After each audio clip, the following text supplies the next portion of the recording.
Մենք ուղիղ եթերում ենք, մեզ կարող եք հետևել Հայելի ակումբի եւ Անժելա Թովմասյան YouTube-յան էջերով, ավանդույթի համաձայն, փոքր այսպես ընդմիջում եղավ, նորից մենք շաբաթը, ինչպես մեզ մոտ ընդունված էր, սկսում ենք պարոն Նահապետյանի հետ, բարև ձեզ պարոն Նահապետյան, շնորհակալ եմ հրավեր ընդունելու համար, նաեւ շնորհակալություն, որ իմ բացակայության ժամանակ նաեւ այսպես եթերում է եղել պարոն Նահապետյանը իր գնահատականներով, իր վերլուծություններով, քիչ առաջ այսպես որ դրոշակը այս կողմի վրա էր, Արցախի բերեցինք այս կողմ, աշխատակիցս նկատեց, ասում են քիչ տեղերից է, որ մնացել է այս դրոշը, դե գիտեք, որ հիմնարար փաստորեն սիմվոլներից մենք գիտենք, որ այս իշխանությունները միշտ բան էին անում, ինչ որ նոպաների ինքնավորության, ինչ որ բաների մեջ են ընկնում, փաստորեն կարելի է հիմնահատակ մի ամբողջ երկիր հանրապետություն կործանել, ավիրել, ցեղասպանության եզրին կանգնեցնել, դատարկել, բայց միևնույն է շարունակել վախենալ այս դրոշից, ինչի համար եմ ասում, որտեղ ազգային ժողովում գիտեք, որ սեղանների վրա դրած էր, դա արդեն չկա, ամեն տեղից բացակայում է, բայց գիտեք, շատ բաների գնաց Իսրայելի ժողովուրդը, հատկապես Նեթանյահուի միասին ինքը պատմության մեջ հաստատ կգրվի ցեղասպան եւ ցեղասպան ժողովուրդ եւ շատ երկար ժամանակ ուսումնասիրեն թե ինչու հրեա ժողովուրդը ցեղասպանված ինքը դարձավ ցեղասպան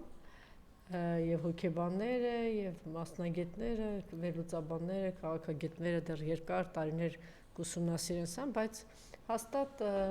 այ ժողովուրդը շատ առումներով կարող է օրինակ լինել, գիտեք, որ 2000 տարի պետություն չունենալով իրենք ամեն անգամ, երբ որ սեղանի շուրջ հավաքվել են, ասել են սա նրա համար, որ հաջորդ կենացը, հաջորդ բաժակը բարձրացնենք մեր հողի վրա եւ իրենք հասել են դրան։ Հիմա մենք ինչ որ ազգակործանների պատճառով մեր հայրենիքի ինչ որ կարևոր մաս կորցրել ենք, ել չեմ ասում, որ այնտեղ գերեվարված հայրենակիցներ ունենք, դա էլ փորձում են մոռացության մատնել, մենք չգիտեք մի քանի տարի հետո պետք է ասենց իսպար մոռանանք եւ չխոսենք Արցախի մասին, ընդ որում ասեմ պարոն Նահապետյան, չգիտեմ կհամաձայնեք թե չէ, մեծ հաշվով իրենց հաջողվում է հնարավորինս օրակարգից դուրս մղել այս թեման։ Հիմա տեսեք, ես քրոնիկան էի հետևում, Դաշտավանում օգոստոսի 5-ին ԶԼՄ-ները հրապարակում են տարածել, որ Արարատի մարզի Դաշտավան գյուղում տեղի ունեցած ծեծկրտոկի ընթացքում հնչել են նաև կրակոցներ եւ կամ վիրավորներ։ Ընդհանրապես քրոնիկան եմ էլի վերջին օրերի ներկայացնում։ Հետևում են գնում ենք Շամշյանի էջ, կամրջի տակ հայ ծեծկրտուկ ուրեմն սրա մասին լուսաբանում է Կիևյան կամրջի տակ հայտնաբերվել է տղամարդու մարմին, հայտնում է Շամշյան.com-ը։ Եվ այսպես շարունակ օրու մեջ ամեն օր լսում ենք կրակահերթեր, այսինքն երբ որ երկրի ղեկին նստած մարդիկ իրենց գործով չեն զբաղվում, միայն մեծաբերան ճորթած լկտիաբար ինչ-որ բաներ են խոսում, զբաղված են միայն դրանով, իհարկե երկիրը հայտնվում է նաև սրա մեջ։ Ավելին, ասենք մեկ այլ վերջին 3 տարվա ընթացքում, օրինակ, ուսուցիչների թիվը նվազել է 248 հոգով միայն Տավուշի մարզում։ Պարես բուն իմաստով սպիտակ ցեղասպանություն է տեղի ունենում հայ ժողովրդի հետ, դատարկվում են հատկապես սահմանամերձ գյուղերը, գիտեք, որ ծրագիր կար առհասարակ ամեն ինչ փորձ է արվում, որ սահմանամերձ գյուղերում դպրոցները բացվեն, դպրոցները աշխատեն, որովհետև դպրոցները շատ կարևոր են, որպեսզի այդ գյուղերը մնան եւ շնչեն։ Իզուր չէր պատահական չէ սովետական միության տարիներին եւ հետո մեր նորանկախ հանրապետության մեջ ծրագրերը հատկապես ուղղված էր սահմանամերձ գյուղերին, ինչի համար, որ այդ սահմանամերձ գյուղերը չդատարկվեն։ Հիմա մենք դուք տեսեք ինչ է տեղի ունենում, որ մեծ բան էսպես խոսում եմ, տեսեք թե ինչ է տեղի ունենում, բայց դրան զուգահեռ ինչ է անում Նիկոլ Փաշինյանը, ճակատային երկու ուղղությամբ հարձակումներ, հայ առաքելական եկեղեցու դեմ հարձակումները շարունակվում է, վեհապար հոր դեմ հարձակումները շարունակվում են, մենք 2 օր առաջ հետևում էինք, թե ինչպես վեհապար եւ սրբազանները գնացին դատարան, հիմա մանրամասն պարոն Նահապետյանը դրա մասին խոսի, եւ նաեւ զուգահեռ ինչպես որ Նիկոլը 18 թվականից եկավ հրապարակ եւ ինքը իրեն հռչակեց, որ եթե ինքը չլինի կամ ինքը կամ ոչ մեկ, եւ այդ լոզունգով շարունակում էր նվաստացնել եւ ստորացնել իր ճանապարհին հանդիպող բոլորին եւ շատերին էր նաեւ մահվան հասցնել, ինչպես գեներալ Մանվել Գրիգորյանին։ Հիմա նույն գործունեությունը շարունակվում է, ուղղակի այստեղ մի անհասկանալի բան կա։ Դուք տեսաք, որ հիմա թիրախում շատ կոնկրետ Գագիկ Ծառուկյանն է, բայց ոչ մեկ չպիտի հանգիստ լինի, որտեղ սա հաստատ շարունակական է լինելու։ Շատ կոնկրետ Գագիկ Ծառուկյանը եւ հիմա արդեն Գագիկ Ծառուկյանի մեծ ընտանիքն է թիրախավորված։ Ճիշտն ասած, ես երկար մտածում էի ինչու համար հարձակվեց դստեր վրա, ինչի այս հարձակումը եղավ, որտեղ արդյոք սա կապված էր Հովիկ Աբրահամյանի հետ, թե իսկապես, բայց երբ որ քննչականի հայտարարությունը ընթերցեցինք, պարզ դարձավ, որ այս մարդը իսկապես որևէ սահման, որևէ կարմիր գիծ չկա այս մարդու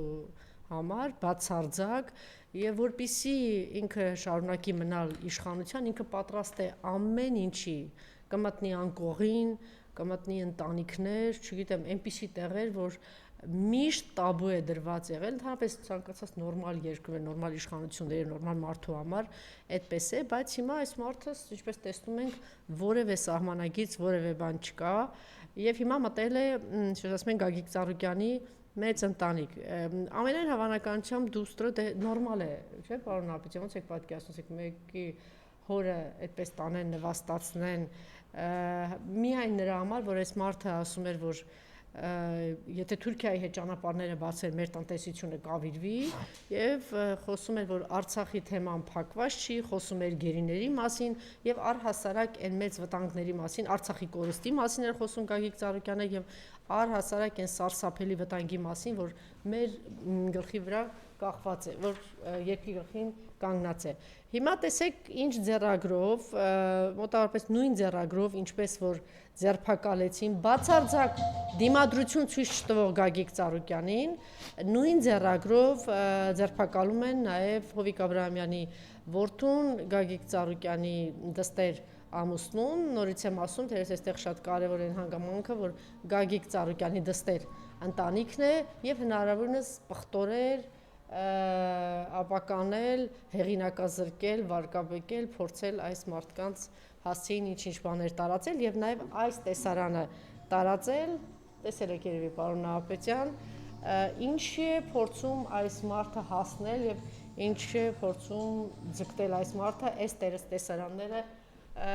չէ, հանի, թող սա չմնա, այս տեսարանները տարածելով ինչ է փորձում հասնել, խնդրեմ։ Նախ դրոշի հետ կապված ես ասեմ, փաստացի ասում եմ, որ Արցախից դուրս եկած մեր քույրերի, եղբայրների վերադարձի եւ Ադրբեջանից դուրս եկած հայերի վերադարձի խոսույթի չլինի։ Այստեղ դրոշի մասին չի, ընդհանրապես խոսույթի, խոսակցականի մասին թեմա պիտի չլինի, ինչու որտեվ Ադրբեջանից կա նման պահանջ։ Եվ էական չէ, այդ պահանջը ուղղակի ասվել, թե ենթատեքստով է ասել։ Փաշինյանը այդ պահանջը կյանքի է կոչում։ Խորհրդանիշները դրոշ չլինի, խոսույթ չլինի, թեմա չլինի, Արցախ բառը չլինի, այդ թեման փակված է, որտեվ դա իր համար կարող է իշխանություն արժանալ։ Սա ընդունենք ի գիտություն, Արցախից դուրս եկած մեր քույրերի ու եղբայրների համար սա ի գիտություն։ Նրանք ովքեր որ հույս են փայփայում, մտածում են եւ այլն, իրենք հասկանան, որ օրվա իշխանությունների ձեռամբ այդ թեման փակված է։ Ամեն աստծոր առավելս կիրակի օրը շաբաթ երեկոյան ժամը 6-ին, երբ օրը իրականում եկեղեցականով սկսում է, թող հայերը եւ առաջին հերթին Արցախից դուրս եկած մեր քույրեր ու եղբայրները մեկ-մեկու ողջունելուց միշտ ասեն հաջորդ հանդիպումը Արցախում, հաջորդ հանդիպում Արցախում։ Ցանկացած պետում աշխարհի գտնվող հայ պիտի դա ասի։ Ես որ առևտուր եմ անում, հիմնականում գնում եմ այնտեղ, որտեղ Արցախից դուրս եկածներն են եւ առևտրից հետո ստեսություն ասելու փոխարեն ասում եմ, արդեն ինձ դեմքով են ճանաչում այդ խոսույթներ եւ ասում եմ, պարոն Ապետյան, մեր մոտ արդեն դա ընտանիքում եւ մեր միջավայրում խոսույթ է դառնում։ Հիշեք, ամեն աստծոր այդ պիտի հիշել, որտեւ միտքը, որը վերածվում է սրտի ցանկությունը, որը դառնում է միտք, միտքը, որը դառնում է խոսք, խոսքը դառնում է գործ։ Ճանապարհը սա է։ Եթե ձեր սրտի մեջ, մեր սրտի մեջ կա ցանկություն վերադարձի, եւ դա դառնում է միտք, թե ինչպես պիտի վերադառնալ, եւ դրա մասին քաջություն ունենում ենք նաև հրապարակային ասել, այդ թվում նաև օրենսդիր մարմնում, ես զարմանում եմ, ասենք, հիմա եթե օրենքով ենթադրենք արգելել են, որ ընդդիմադիր падգամավորների սեղաներին դրվի դրոշ։ Օրինակ իրանք կարող են բանը վերնաշապիկ հագնել, շոքել եղանակը Արցախի դրոշով։ Գնան ու նստեն համատարած։ Կեցված կա։ Լուրջ եմ ասում։ Եթե իրենք չեն գիտակցում, տխուր է, որ իրանք հայտնվել են այդտեղ չգիտակցելու։ Եթե գիտակցում են չեն անում, ուրեմն ի՞նչը, կամ վախենում են, կամ ինչ-որ բաներ կա իրանց վրա։ Հետո այս դրոշը անդադ հիշեցնում է, չէ, 5000 զոհերի մասին։ Ես ո՞նց եմ ասում, հիմա օրինակ մեկը հայրենիքի մասին, պատանդարված գերության մեջ գտնվող մեր հայրենակիցների մասին, որ այսօր պիտի դառնա օրակարգ բնակարան։ Եվ դրա թիրախը Նիկոլն ու իր վարչակազմն է։ Օրինակ ասում եմ, հորդորում եմ ընդդիմադիր բոլոր падգամավորներին, անկախ սեռից ակնեն վերնաշապիկներ Արցախի բանով, դրոշի գույներով, ինչ որ մի մաս, ու գնան նստեն, օրենսդիր մարմին էս, ամառա աշտան սկիզբա թող տենց անեն։ Թող տենց է, եթե լավ ենթադրենք ասում են իրավունք չկա օրենսդիր մարմին, պետական հաստատություն եւ այլն չեն կարող, ենթադրենք, ինչ որ հիմնավորումներ կա։ Հո չեն կարող ասել, ինչու քո շորի գույնի մեջ Արցախի դրոշի երանգ դերն կա։ Չէ, հետո հարցը ինչի հիմա այնպես չստացվի էլի, որ իրատեսական չի, չէ, այս փուլում Արցախը վերադարձնելը կամ Արցախ վերադառնալը, բայց ակնհայտ է, չէ, որ սա հիշեցնում է մեր գերեվարված հայրենակիցների մասին, որ այսօր Բաքվի բանտում շարունակում են գտնվել եւ նրա մասին այս իշխանությունը բացարձակ չի մտածում, միջազգային հարթակներ մեծ հարցերը չի բարձրացում եւ այս հարցը օրակարգ չի բերվում, ել չեմ ասում, որ Թրամփի այդ հանդիպման բացարձակ չի եղել։ Պարզ է, չէ, որ այս դրոշը հիշեցնում է 5000 կամ ավելի զոհերի մասին, ճիշտ է։ Այս դրոշը հիշեցնում է նաև Հայաստանի Հանրապետությունից օկուպացված այդ տարածքների մասին, չէ, որ տարածքներ են տվել, չկա դրա մասին։ Ու այսպես շարունակ շատ բան է, չէ, հիշեցնում։ Հիշեցնում է, որ այսօր Արցախում ոչնչացնում են պատմամշակութային բոլոր հուշարձանները, ճիշտ է։ Բայց որ մեծ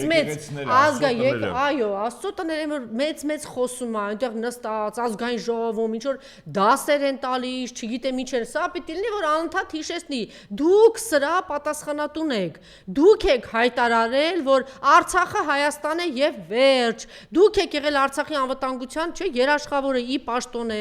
ձեր քո որդին է, չէ, գնացել Արցախ ծառայել, եթե դու 19 թվականից ասում ես, դեռ 19 թվականից պիտի այս քարտեզը չլիներ, ինչ ասեցին իրանք ազգային ժողովում, ասում ազգային ժողովում այս քարտեզը որ կա, Հայաստանի Արցախի քարտեզը չկա, դեռ 10, այսինքն 19 թվականից որ դու քո որդուն ուղարկում էիր, որ Արցախը չկար, ուր էիք ուղարկում, հա? Որ դուք Արցախի անվտանգության երաշխավոր չեք, դու ինչ էիր անում այդտեղ? Որ Արցախին պատերազմ հայտարարեցին, բա դուք ինչ գործ ունեիք այդտեղ? Կամ դու ով էիր, որ դու գնում ասում էիր Արցախը Հայաստանը եւ մի հատ էլ լարում էիր, ավելի սրում էիր այս ամեն ինչը եւ ընդհանրապես Մինսկի խումբ, բան ամեն ինչը ավիրում էիր եւ բերում էիր այս հարթության վրա։ Դրա համար դի սա լինի հիշեցնի եւ նորից եմ ասում, ես տպավորություն չլինի, որ բաներով ենք էլի, իլյուզիաներով ենք ապրում եւ ասում ենք, հենց վաղը այնպիսի իրավիճակի աշխարհաքաղաքական, որ վաղը արցախցիները պիտի վերադառնան, չէ, սա պիտի լինի, որ այդ մեծաբերանները, որ այնտեղից նստած, մի հատ էլ ասում են ներողություն խնդրեք, մի հատ էլ կարգի են հրավիրում, մի հատ էլ չգիտեմ ինչ են անում, սա պիտի իրենց հիշեցնի, իրենց լկտի դավաճանական ստոր անցյալը եւ ներկան, անընդհատ։ Ես կոնկրետ դիմում եմ մի մարդու, որը ընդդիմադիր падգամավորներից ամենամոտիվացվածն է, Գեգամ Մանուկյան, այս Արցախի դրոշի գույներով վերնաշապիկ ես հագնում, գնում նստում ես։ Թող քո օրինակը մյուսների համար պարտադրանք լինի։ Գեգամի եղբայրն է, չէ՞, գերեվարված։ Բոլորիս եղբայրներն են գերեվարված։ Ես այս բանին ասում եմ մոտիվացված առաջինը Գեգամն է։ Գեգամ Մանուկյան, հագնում ես, ինչ ճանաչում ես, ես էլ քեզ։ Հագնում ես մյուսներին դաս։ Լավ դրոշները չկա։ Թեման Արցախի հետ կապված ամեն ինչ ձեր հայտարարությունները օրվա ցանկացած ձեր հայտարարության մեջ տենստած լինի։ Գերեվարվածներ, Արցախում մեր տարած հաղթանակները։ Մեր ընկած ընկերների հիշատակը։ Սա պիտի լինի օրակարգային։ Հələ մի հատ նայեք այն օրակարգը, օրինակ, որ մենք հորդորում ենք, որ այդպեսի լինի, եւ այն օրակարգը, որ իշխանությունը խոսույթ է բերում եւ ընդդիմությունը այդ խայծը ուտում է։ Ասենք էլ գող փիսո էլ քաչաշուն, հա? տարբեր խոսույթներով սկսում են իրար կպնել։ Ուժեղ Հայաստանի падգամավորներից մեկը առաջին օրվանից գնում է գերեվարվածների նկարներով այդ շապիկով, շատ ճիշտ է անում եւ այդ հարցը պիտի անընդհատ հրապարակում լինի առաջին հերթին գերիների հարցը եւ այսօր ով որ բերանը բացում է, ասում է ինչ որ խաղաղություն է մեզ սպասում, առաջին հերթին բա խաղաղություն, երբ որ սպասում է այդ մարդիկ բան են անում, պատմամշակութային արժեքները հողին են հավասարեցնում, հա? Այդպիսի խաղաղություն դուք տեսել եք, Հայաստանի օկուպացված տարածքներից դուրս են եկել, թե որ եթերներ են Ադրբեջանում օրական 5 եթերա գնում, թե Հայաստանի կեսը իրանցնա կամ ամբողջ Հայաստանը իրենցնա եւ 300,000 ադրբեջանցիների, այդ ինչ խաղաղության մասին եք խոսում։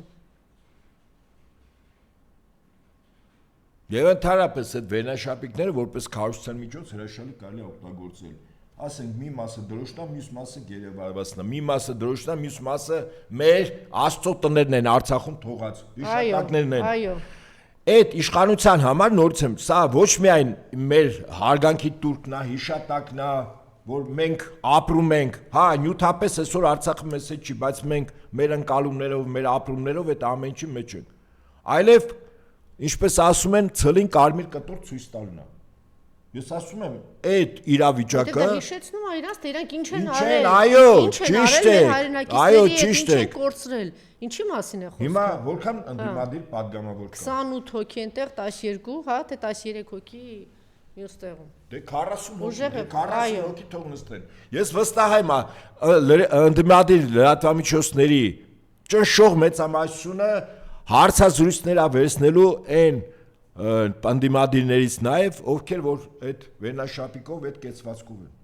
Սա թեմա պիտի հանրային թիմ մեկ դիսկուրսը սա է ալնելու։ Գերիների թեման, որովհետև եթե կա գերիների հարցը, գերիները շարունակում են մնալ, ինչ խաղաղության մասին է խոսքը, ինչ հեռախոսության, ինչ հանդիպման, ինչի մասին է խոսքը։ Աբսուրդ է սա։ Մեր հայրենակիցները շարունակում են մնալ Բաքվի բանտում եւ շարունակվում են խոշտանգել։ Սա պիտի ամենօրյա, չգիտեմ, օրակարգային հարց լինի, որովհետեւ երբ որ այս հարցը բարձրանում է, ընդհանրապես լրացվում է խաղաղություն հարցը, որովհետեւ սուտը, բլեֆը, այդ անհեթեթությունը միանգամից այո, պայթում է, որովհետեւ սուտ բան, սուտա չէ դա։ Եթե սուտ չի, ուր են գերիները։ Բա Թրամփի հետ գնացել էր բանի հրճվանքով, չգիտեմ, ես ինչի մեջ էի ընկել։ Բա խոսեիր գերիների մասին։ Բա խոսեիր Ստեփանակերտում հողին հավասարացրեցին մարտաճարը, հողին։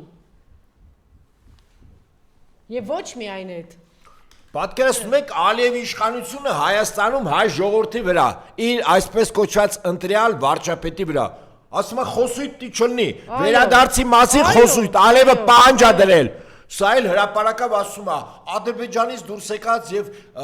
արցախցիների վերադարձի խոսույթ պետք չի լինել, դա վնասում է խաղաղությանը։ Այլ թեմայի եկակ։ Տեսեք, ինչ հարթություն է տալի, փաստորեն հիմա Արցախահայությանը հավասարեցնում է, որ այստեղ ապրել գնացած, բայց իրանք չեն խոսելու դրա։ Հələ մի հատ դրանից առաջ ցեղասպանության մասին խոսի։ Բաքվի ցեղասպանության, Սումգայիթի ցեղասպանության, Կիրովաբադի ցեղասպանության, մի հատ խոսի տեսնենք, այդ ինչ մի հատ է ցեղասպանության, ճիշտեղից ադրբեջանցիներին արքու-փարքով տարել ճանապարհել են, իրանց տները վաճառել են։ Ես ասում եմ, իմ հայրը ոստիկանական համակարգում է աշխատել եւ բոլորին հրանգավորված է եղել, որ ուղակի ուղեկցել եւ փաթեթներով գնացեք Մասիսի շրջան, փաթեթներով, այսպես ծրարներով նամակները կա, որ ադրբեջանցիները այնտեղից շնորհակալ, գիտեք, որ շնորհակալական նամակներ են ուղարկել հետո։ Որտեւ իրենք հետ տեսել են, չէ՞, ինչ են արել իրենց հայրենակիցները Սումգայիթում ինչ են արել, ոնց են մոխրացրել, մասնատել, կտրատել հայրին, հայ կանանց, հայ տղամարդկանց, Բաքվում ինչ են արել։ Թե դիպտե հիմա բերել է, ուրեմն պատմական Արցախը որ կա, Հայաստանից հատվածը չկար, պատմական Արցախում ապրող մեր հայրենակիցներին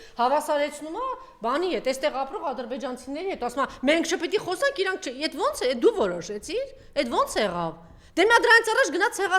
ցեղասպան ադրբեջանցիների մասին խոսի։ Ոնց են ցեղասպանել Բաքվում, Սումգայիթում։ Դու բարձր խոսի իր ձայնը լռեցրու, իջեցրու։ Տես ինքը ոնց է խելոքանալու, լավ, քեզ ոնց ասենք Նիկոլ։ Ինչ ասում է, բանի ա գնում կամ ես չգիտեմ ինչ ասենց կաշկանդված Ալիևից։ Ինչ ա եղել ասենց կաշկանդված Ալիևից։ Ալիևին հարցրեք ինչ արել։ Չէ, իսկապես ինչու է կաշկանդված։ Այսինքն դու երբ որ այս հարցը 1 միլիոն հայության հարցը բարձրացնես, որ 1 միլիոն հայություն 800 քանի հազարի մասին է խոսքը, Ադրբեջանում եւ Արցախում ապրել են։ Դու այդ վերադարձի մասին որ խոսես, բերանը փակի իրա։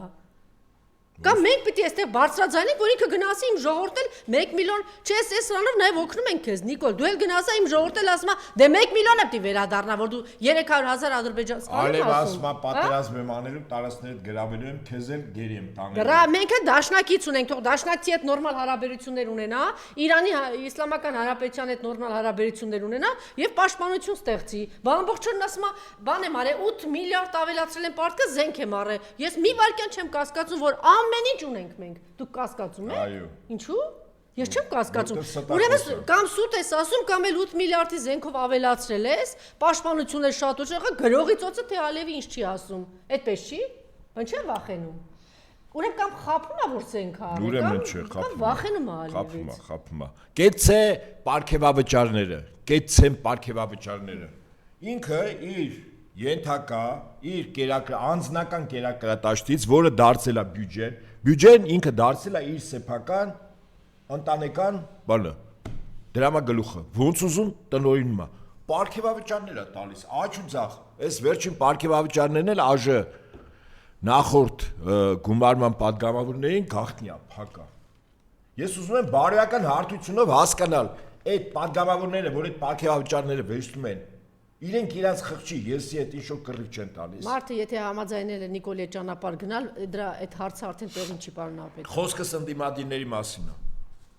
Իրանք էլ են ստանում։ Ես լուրջ եմ ասում։ Միլիարդ ստանում են։ Պարգևավճարներից հրաժարվել են։ Եթե ես նորի մասին է, ես ասում եմ նախորդի վերջինը հրաժարվել, հա։ Չի վերցնել թող տաներ կարիքավորներից Արցախի դուրս եկածներ։ Ինչ-որ ծրագիր էին հենց։ Հա, հենց այդպեսի բան էին անում։ Հա։ Դե շատ լավ է։ Հիմա վերադառնանք այս խոսույթին, այսինքն օրենսդիր մարմինը ես հորդորում եմ ընդդիմադիր պատգամավորներին։ Մի մասը, այս նորերը չէ, հիները ավել կամ պակաս չափով ճանաչում են նաև ինձ։ Հորդորում եմ իրենց այդ խոսույթը, նորից եմ ասում, այն թեման, որը ես ձևակերպում եմ այսպես, էլ գող պիսո, էլ քաչալ շուն։ Իրար մի կպեք։ Ում կինը ինչ է ստացել, այդ Նիկոլի օրակարգն է, այդ խայծը դուք վերցնում եք, ուտում եք։ Մի վիրավորական բառ մեկն ասում, հետո պատասխան Ճիշտ եք ասում, թողնեն, բայց պարոն Ապետյան, թող բացահայտեն։ Բա եթե դու խափում ես այս ժողովրդին, ասում ես ես վերցնում եմ այս ինչ բանը, որ պետականացնեմ, ընկեր ջան։ Մեկ էլ լսում ենք, որ Նիկոլը իր ԿՊԱ-ականներին տեղավորում է $15,000 աշխատավարձ, $20,000, բանիկը կինը 10,000, այս որտեղ եք դուք ապրում։ Թող մի հատ ընդդիմությունը ուսումնասիրի, այո, ուսումնասիրի, ընտանիքի անդամների։ Ընտանիքի օրինակ պատգամավորներ, կառավարության անդամներ, խաղ պայմանագրի վարչություն, ուսումնասիրի, յուրաքանչյուրի, սա լուրջ գործ է։ Ընտանիքը ինչ ակտիվներ ունի, որտեղ են աշխատում, ինչքան գումար են ստանում։ Այլ երկրի քաղաքացիություն ունեն, թե չէ, երեխաները որտեղ են սովորում, այլ երկրներում անշարժ ու շարժական գույք ունեն, թե չէ, ակտիվներ ունեն, թե չէ։ Այս սա ուսումնասիրի, որ երբ որ ես ասում եմ, որ այդ մարդիկ արտաքին կառավարման ներքո են, արտաքին կառավարումը կենաց չի։ Խիստ առարկայական է, այդ թվում նաև իրենց քաղաքացիության պահով, իրենց ունեցվածքի դրսի պահով, այնտեղ կրթություն ստանալու, այնտեղ հավաքագրվելու, Հայաստանում մարդկանց աշխատածը խլելու, պետական դարձնելու իբր պետական, հետո բանը հայ փոստի, սակագները բարձրացնելու, որ հսկայական գումարներ ղեկավարները ստանան, որ իրանց լավ զգան։ Ես ասում եմ ցանկացած նոր իշխանություն մինչև վերջին կոպեկը պարգևավճարներ քամելու է, ով որ ստացել է, բերելու են մուծվեն բյուջե։ Պարգևավճարի իմաստը ո՞րն է։ Դու քո 8 ժամը աշխատում ես, որի համար աշխատանքի վարձ ես ստանում, կոչվում է աշխատավարձ։ Պարգևավճարը, երբ որ քո աշխատանքի արդյունքում քո հիմնարկը լրացիչ օգուտներ է ստացել, կամ դու գործից հետո մնացել ես 2 ժամ, 3 ժամ, 4 ժամ լրացիչ աշխատել ես արտաքին։ Պարոն Ապետյան, ինքը խլում է։ Այսինքն բյուջեն ձեռքից խլում է,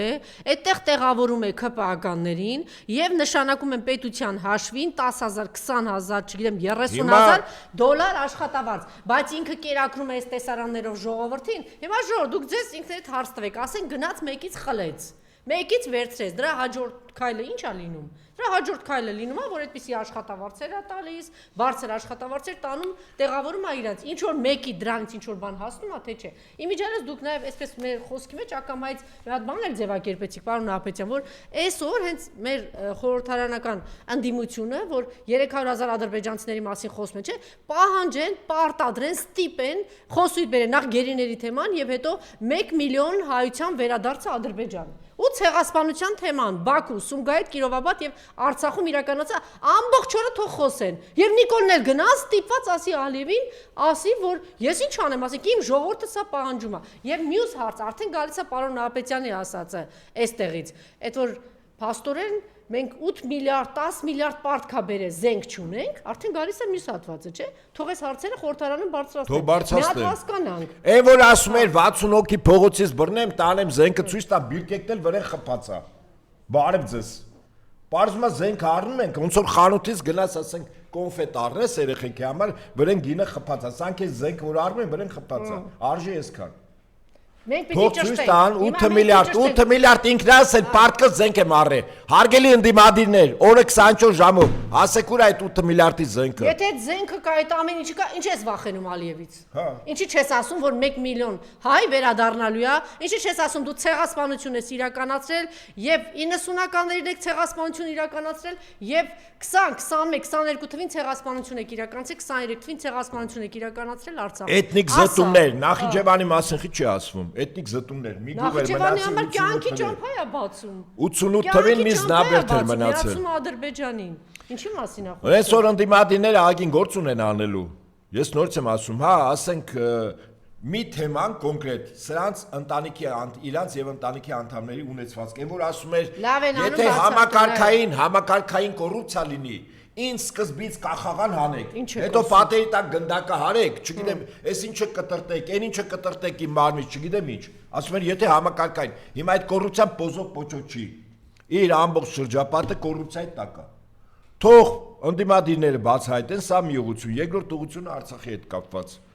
Ալևը ՄԱԿ-ի ամբիոնից է ասել 1 միլիոն մարդու վերադարձ 300,000 չի ասել 1 միլիոն 1 միլիոն հայ է վերադառնալու Ադրբեջան եւ Արցախ թող ընդդիմադիրները օրակարգ գնեն այո հայերի վերադարձի մոռացել եք Գարի Գասպարովին ոնց փրկեցին հատուկ ուղղաթիռ ուղարկեցին որ փրկեն որտեղ Գարի Գասպարովը ինչից էին փրկում փողոցներում մասնատում էին հայերին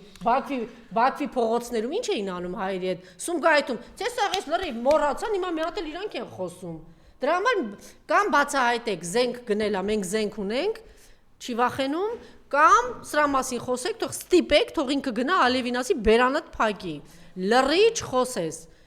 Ու այն հարցնել բանան է, որ հիմա ասում են, մենք 19 թվից պիտի Արցախի այս բանը չլներ, քարտեզի վրա պիտի Արցախը չլներ։ Բա դու եկել ես ասում ես Արցախց է, մենք ձեզ սիրում ենք։ Հիշում եք որ բղավում էր բանից, այն միտինգների ժամանակ։ Արցախ, մենք ձեզ արցախցիներ սիրում ենք, գնաց Արցախել։ Բաներ անում, ճառում էր, Արցախը Հայաստան է։ Այսքան ընդդիմադիրները հսկական գործ ունեն անելու եւ բարիներն են կոնկրետ գործերով զբաղվեն։ Գյուղերը դատարկվում է 230 դպրոց է փակվում։ 230 դպրոց մանկավարժ փողոց դուրս է մնացել։ Դպրոցներ է փակվում, գյուղերը դատարկվում է։ Մեր համախոհներից մեկն էլ այսօր էր մի հատ նյութ դրել։ Գյուղերից մեկը ասում է երկու ընտանիք է, այդ Մարալիկի կողմերը երկու ընտանիք է մնացել։ Բա դատարկվելը դա կոչվում է սպիտակ ցեղասպանություն։ Սպիտակ ադրբեջանցիների գալը ոնց ապահովեն, երբ որ այդ բնակարանում հայ չկա, հանգիստ կգան կապրեն։ Դպրոցներ, այսինքն մի հատ դպրոց վերանորոգումը 48 փակում են։ Ու դպրոց է վերանորոգում։ Հիմա ես ասեմ ձեզ, սա եւս կարեւոր է։ Այսինքն դեմոգրաֆիական վիճակը իրականում բավականին լուրջ է։ Եվ ըստ այդմ հարգելի ընդդիմադիր падգամավորներ, սա կոնկրետ գործ է։ Սա երկրի անվտանգության հետ կապված է, երբ որ գյուղերը դատարկվում են, երբ որ բնակիչները դուրս են գալիս։ Դպրոցները դուրս են, ուրիշ դուրս դնելը ուրիշ հետաքի ձև է։ Սովորաբար գյուղը հիմնվում է ոչ թե մնացող տարեցների, այլ երիտասարդ ընտանիքների վրա։ Որտեղ կա ծնունդ, որտեղ կա մանկապարտեզ, կա դպրոց, կա աշխատանք։ Հիմա նայեք ինչ ձև են գտել։ Ուրեմն ոստիկանական համակարգի մեջ աննախադեպ բան ա եղել, բոլոր նախագահների ժամանակ նման բան չի եղել։ Բավականաչափ այդպես ուրճացված գումարներ են տալիս ոստիկաններին շարքայինից սկսած։ Եվ գալիս են որտեղից շրջաններից։ Եվ գիտեք ոնց, հո այդ մարդիկ չեն գա, ուրեմն բանում ապրեն, վարձով ապրեն։ Ստանում են մի հատ կլորի գումար, ասենք մի 300-350 հազարը, դա նորմալ գումար է իդեպ Հայաստանի պայմանների համար։ Կինն էլ միտեղ կարող է աշխատի, 2 երեխա ունեն, բայց հո վարձով չեն ապրի եւ ինչ խելացի բան են մտածել։ Համատարած ուրեմն բազմաբնակարան շենքեր են, չէ՞։ Կառուցվում են։ Հիպոթեքը նորմալ է, չէ՞։ Ուրեմն այդ ինչ է արվում։ Ուրեմն գյուղից, շրջաններից երիտասարդությանը ոնց հանեն բերեն քաղաքներ, քաղաք կոնկրետ Երևան, առաջին ոնց դատարկել, խնդիրը ստրատեգիական գյուղը դատարկելն է։ Երիտասարդը գալիս է, ոստիկան է։ Ես չեմ ուզում վիրավորել օրենքի պահապաններին, բայց այն ինչ որ ես եմ տեսնում, այն փողոցներում ամեն քայլա փոխին ամեն ծագում կանգնած են։ Ուրեմն գալիս են այստեղ, վարձով չեն ապրում, այդ գումարը վարձի չեն տա, բայց փոխարենը հիպոթեկով կարող են տուն գրվել, ասենք 20 տարով, 20 տարի ոստիկանը եւ իր ծառայությանն է կապվում, բարձր աշխատավարձով, եւ այն տանը, որը հիպոթեկով առնում է, կինը շատ գոհ է, ամուսինը տուն, Երևանում գյուղի եսի որ խուլ գյուղից եկել են Երևանում տուն ունեն, բարձր աշխատավարձ ունեն, որ ծեծեսել չեն գնա գյուղ, այ գյուղերը ոնց են դատարկում, ձերքետել այդ շինարարությունը ով է տալիս տեղերը Միգուցե առանց ատկատի, եթե իրանցն է։ Ավինյան Տիկոն, ով է շինարարություն անում իրանց հետ փոխկապակցած ընկերությունները։ Օրինակ եմ ասում, այսինքն պարզ, բայց բուն նպատակը մի արտադրողի, մի շինարարի, ես բոլորը դրան գովելի են, որտեղ աշխատատեղ ես ապահովում, այո, գովելի են, շնորհակալություն տեատրնել, բայց խնդիրը դա չի, խնդիրը նա է, որ գյուղը ոնց դատարկես։ Երիտասարդ ընտանիքին տղամարդուն, երիտասարդին ոնց գյուղից հանես, հանելու ձև է։ Երկրորդ ձևը նորից եմ ասում, մանկապարտեզ դպրոցը փակել է, բայց երիտասարդ ընտանիքը երեխեքին որտեղ տանի մանկապարտեզ դպրոց։ Փոխարակ շրջկենտրոնից կամ համայնքային կենտրոնից ավտոբուսներով ուսուցիչներին բերեն այդ դպրոցում իրենց դասաժամերը անեն, հետո տանեն երեկոյան։ Ասում են չէ, երեխեքը պետք է գնան համայնքային կենտրոն։ Երեխեն որ գնաց համայնքային կենտրոն, դա ծնողը կմնա գյուղում։ Հիմա սա ինչ է համար անում, այդ 300,000 որ ասում ենք, այսինքն նրանց բերելու համար նա չի գալու է հային տնից հանի, որ կոնֆլիկտ լինի։ Նա գալու է այս դատարկ համատարած գյուղերը։ Պետք եղած ժամանակ էլ Չէ, հիմա սկզբից չի հանի, ավելի դյուրին կա, Անժելա, ավելի դյուրին ճանապարհ կա։ Գալիս է այն տարածքները, որտեղ հայ չկա։ Հիմա ինքն էլ ինչ է հիմնավորելու, ասելու է իրար հետ ապրել են, շուտով մենք էլ կգնանք, դե առաջին քայլը իրանց է, բայց ու չեն եկել ձեր տները մտել, եկել են Հայաստանի քաղաքացի կդառնան, ու չեն ասում այդ տարածքը մերն է Ադրբեջան, Հայաստանի քաղաքացի կդառնան,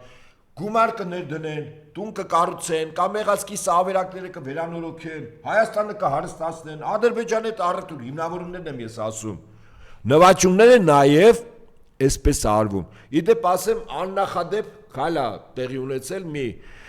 օրեր առաջ, երբ Մարոկոից գաղթականները առանց զենքի տարածք են գրավել, sense բան չի եղել։ Այսինքն ոնց կարելի է պետության տարածքը գրավել։ Այդ քաղաքը հանդիսանում է Իսպանիայի էքսկլավ։ Այո։ Այդ տարածքում, այդ քաղաքում Սուետա, թե Սուետ մոտ 85,000 մարդ ապրում, 60-70,000 փախստական, բայց դրանք միայն Մարոկոից չեն եղել։ Ջլապին 18-ից 25-30 տարեկան, բոլորը հեռախոսներով պատրաստված կապ։ Սա հիմա ասեմ ձեզ, այստեղ 3-4 բան կա, շերտ կա։ Ուրեմն գալիս են, լցվում են այդ քաղաք, ոստիկանությունը կրակելու հրաման չի տալիս, ոնց կրակես փախստական են։ Իսպանիան Շենգենի գոտի է իդեպ։ Այսինքն այդ տարածքով, այդ քաղաքով Իսպանիայով կարող են իջնել մնացած տեղերը Եվրոպան փակում է, որտեղ այդ միգրանտները, որոնք գալիս են հիմնականում ահմեդական կրոնի հետևորդներ, գետոներով են ապրում, այսինքն չեն ձուլվում, ունենում են շատ երեխաներ, մեկ սերունդ հետո ժողովրդագրական վիճակը փոխվում։ Հիմա ես այս օրինակ ինչու եմ բերում, թե ինչպես կարելի է առանց զենքի, ոտքով, Ալևին չէր ասում, ասում էր Հայաստան հո տանկով չեն գա, մեքենաներով են գալու։ Իդեպ տեղ, որ եթե ցամաքային ճանապարհ լիներ Իսպանիայի այդ քաղաքը, կգային մեքենայով, եկել են նավակներով, լողալով, քայլելով չեն եկել։ Հիմա եթե ադրբեջանցիները օրինակ Հայաստան մի քանի ուղղությամբ կամավոր մարդիկ ընտանիքներով, երեխեք հետ բռնած, ծնողներով, բերով, բարձով մի հատ էլ ասենք սելի վրա դրած իրանց ունեցվածքը։ Գան Հայաստան։ Օրինակ ինձ հետաքրքիր, ասենք մի 4 ուղղությամբ մի 15-20 հազար։ Հատկապես Նիկոլին ընտրողները էլի ինչ են անելու։ Չէ, ինձ հետաքրքիր, օրինակ, ասենք գալիս են Տավուշի կողմերից։ Այնտեղ այո, բնակավարներ մեր Հայաստանի ապրել են։ Գալիս են Վարդենիսի կողմերից, որ միջև հիմա իրանք Բասանգեչար են ասում։ Գալիս են ուրեմն Սյունիքի կողմերից, գալիս են Նախիջևանի կողմերից, Վայքի Եղեգնաձորի։ Օրինակ ինչ են անելու։ Ասենք միաժամանակ մի 100,000 մարդ ամեն ուղղության վրա մի 10-15 հազար մարդ։ Ընդ որում այդ մարդիկ ես կարող եմ ենթադրել, որ որտեղից կարող է լինել։ Օրինակ բանտերից Արական եւ Իքական սեռի դատապարտվածները իրենց ընտանիքներով։ Ով աստուգել որ դրանք այդտեղ ապրել են, թե չեն ապրել։ Մենք այդ 10 միլիարդի զենքը չենք առել, Նիկոլը չի առել։ 8 Նիկոլորացրեք, հա, 8 Նիկոլ 8 էր ասում։ 8 միլիարդի զենք, հա։ Հիմա, չէ, բայց չես կրակելու դու փախստականի նկատմամբ միջազգային կոնվենցիաներ կա, իրանք չունես կրակելու։ Մարդիկ գալիս են, հո չեն ասում գալիս ենք Հայաստանից տարածք ենք։ Ասում են գալիս ենք այն տները, որ դուք ապրել եք, մենք ավերել եք, գալիս ենք դառնանք Հայաստանի քաղաքացի։ Բերել ենք ներդրում անենք, այս գյուղերը շենացնենք, իրար հետ ախպերություն անենք։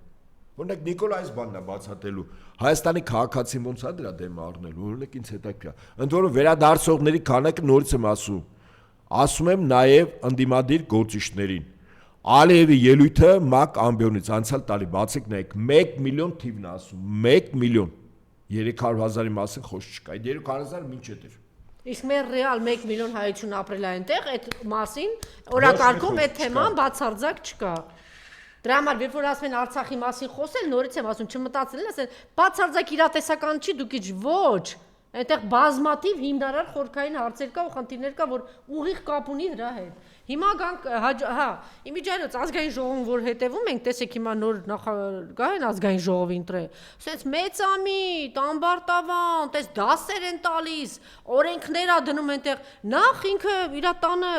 ՀՀՇ-ական պապայա չէ, հայրա չէ ունեցել, Ռուբինյանի որդին է, չէ ինքը, իմիջիայլոց ՀՀՇ-ականները ես հիշում եմ, որ կան, որ ասում էին մենք տենց անձնապես էլ ճանաչում մենք հավերժ ենք, իրանք տենց ամբարտավան էին, չէ, նաև սենց մեծամիտ բաներ ունեին, որ իրենք հավերժ մնալու էին կամ որ ոնց էլ էր մեկը ընտրությունները ինչքան ձայն է ստանալ հիշում եք չէ պարոն Արպետյան մեկը իրանք մնալու էին իշխանության